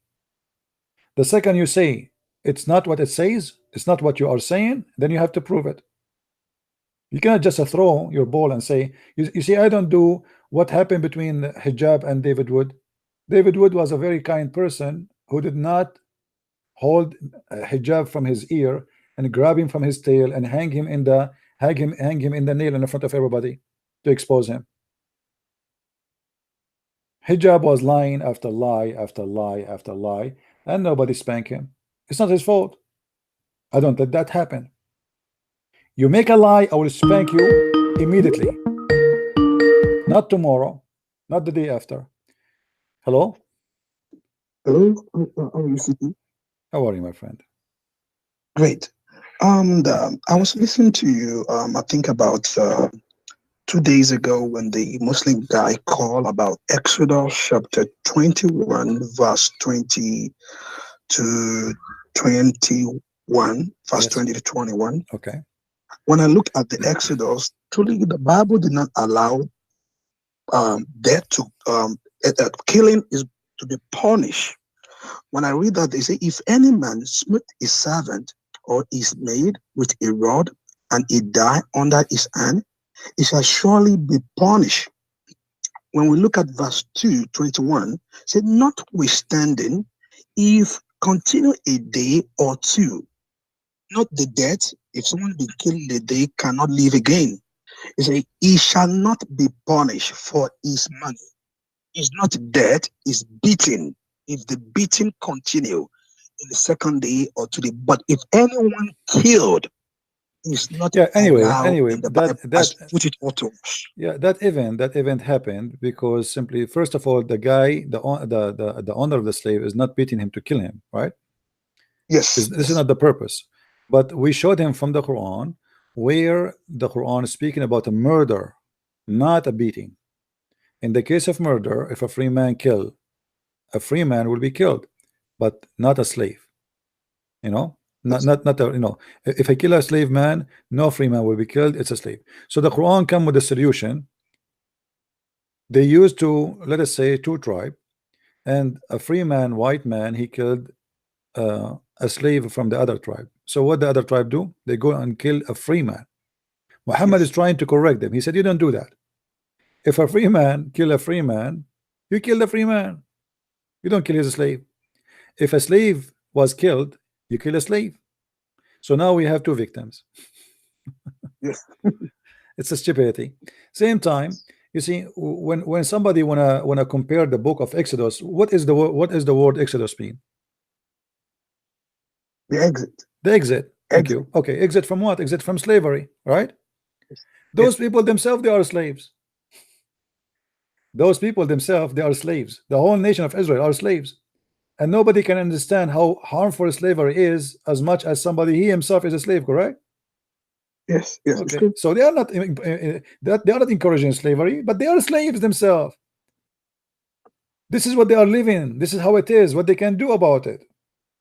They cannot fix it, they cannot change it. The whole nation is a slave, to the point the book is called the book of Exodus, which means escape, to run, to exit. Exit from what? Exit from slavery. It's true. So in order to understand what happened at that time, we have to go back on time and see who are they, those people we are talking about, and what kind of life they have. They themselves, they are slaves. Nobody suffered from slavery as much as this nation until now. Actually, when Hitler, he start capturing them and put them in cages and burn them and killing them, 6 million. 6 million were burned alive. I mean, this is not long time ago. This is not even 50-60 years ago. So it's not something like it's gone from long time. Those people, they've been through a lot of hard time. Slavery by the Egyptians, slavery by the Assyrian, and then slavery later by the Nazi and the Arab and etc. Muhammad, he killed them. Hitler, he killed them. Wherever they go, they get killed. Even they have war with the Christians and they've been killed. So in order to understand what happened for certain groups, we have to go and live in that time. And I'm not saying we go back on time and live really literally, but we have to understand what was there, who are they, what was happening to them. When there was a law for slavery at that time, when the slave have no law, have no rights. You know what I mean? Yes. At that time, this law was like, wow. I mean, this is very civil. It might look for you now savage. Well, this is the land of savagery. At that time, everybody is savage.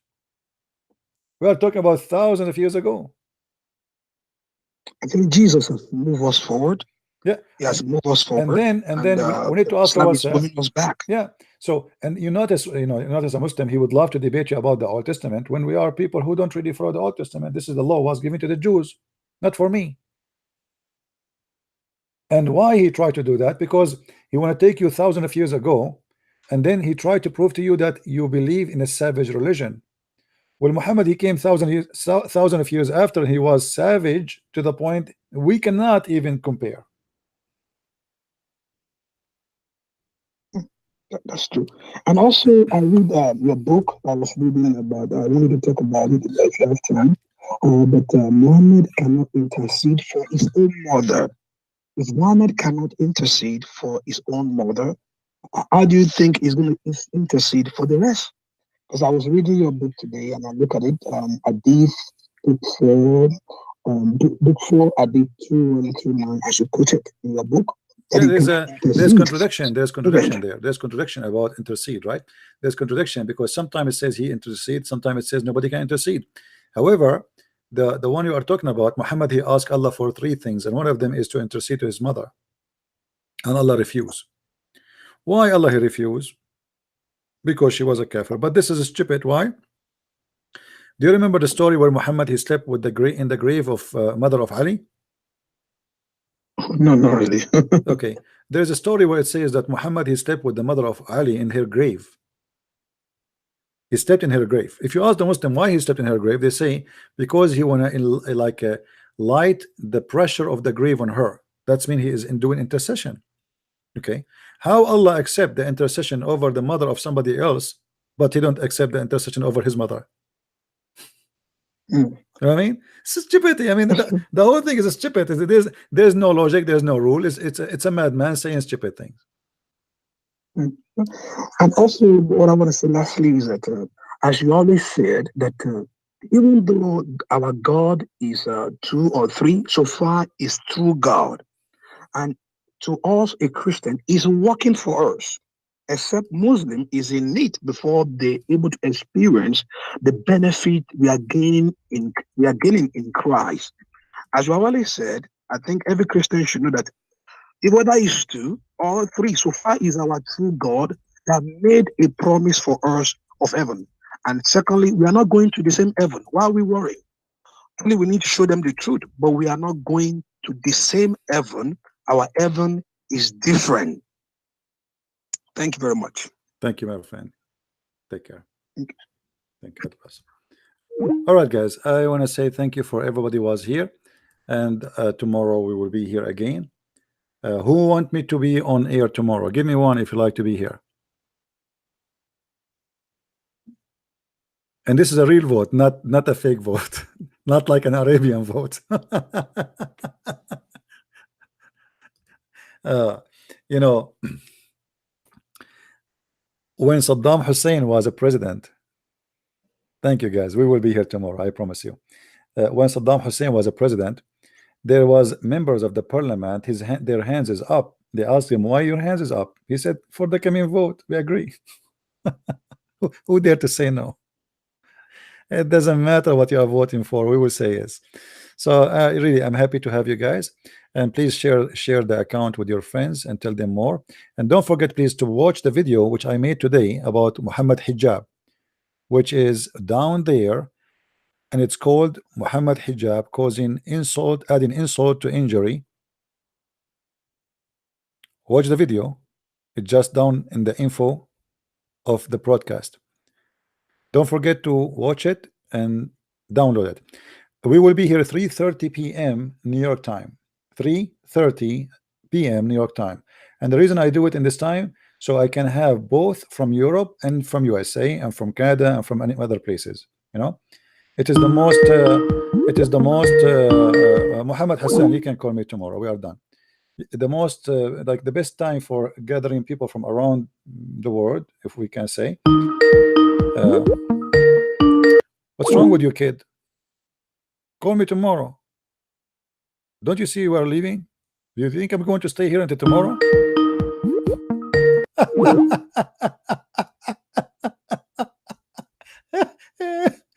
Mohammed Hassan is going crazy. It was a hard spanking, my friend. What I can do, my friend, get some Vaseline, and baby shampoo, and take a shower, and maybe by tomorrow the red spanking will be lighter, and come back tomorrow and call me. I will be waiting for you. Trust me, we are here every day. Don't be desperate. Tomorrow 3:30, Mr. Hassan, I will be here. Feel free to call me. All right, and say hi to daddy and to mommy, please. All right. Anyway, guys, may the Lord bless you, and until we see you tomorrow 3:30 p.m. New York time, East Coast time. Until then, we say goodbye, and may the Lord bless you. Christ is Lord. Islam is false, made by a false man for false men.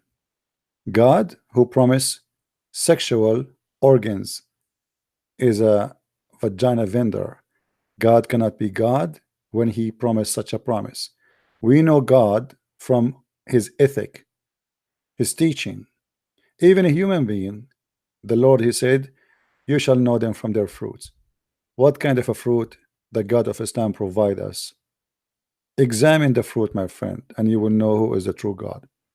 The true God don't teach filth, don't support filth, and don't promote filth.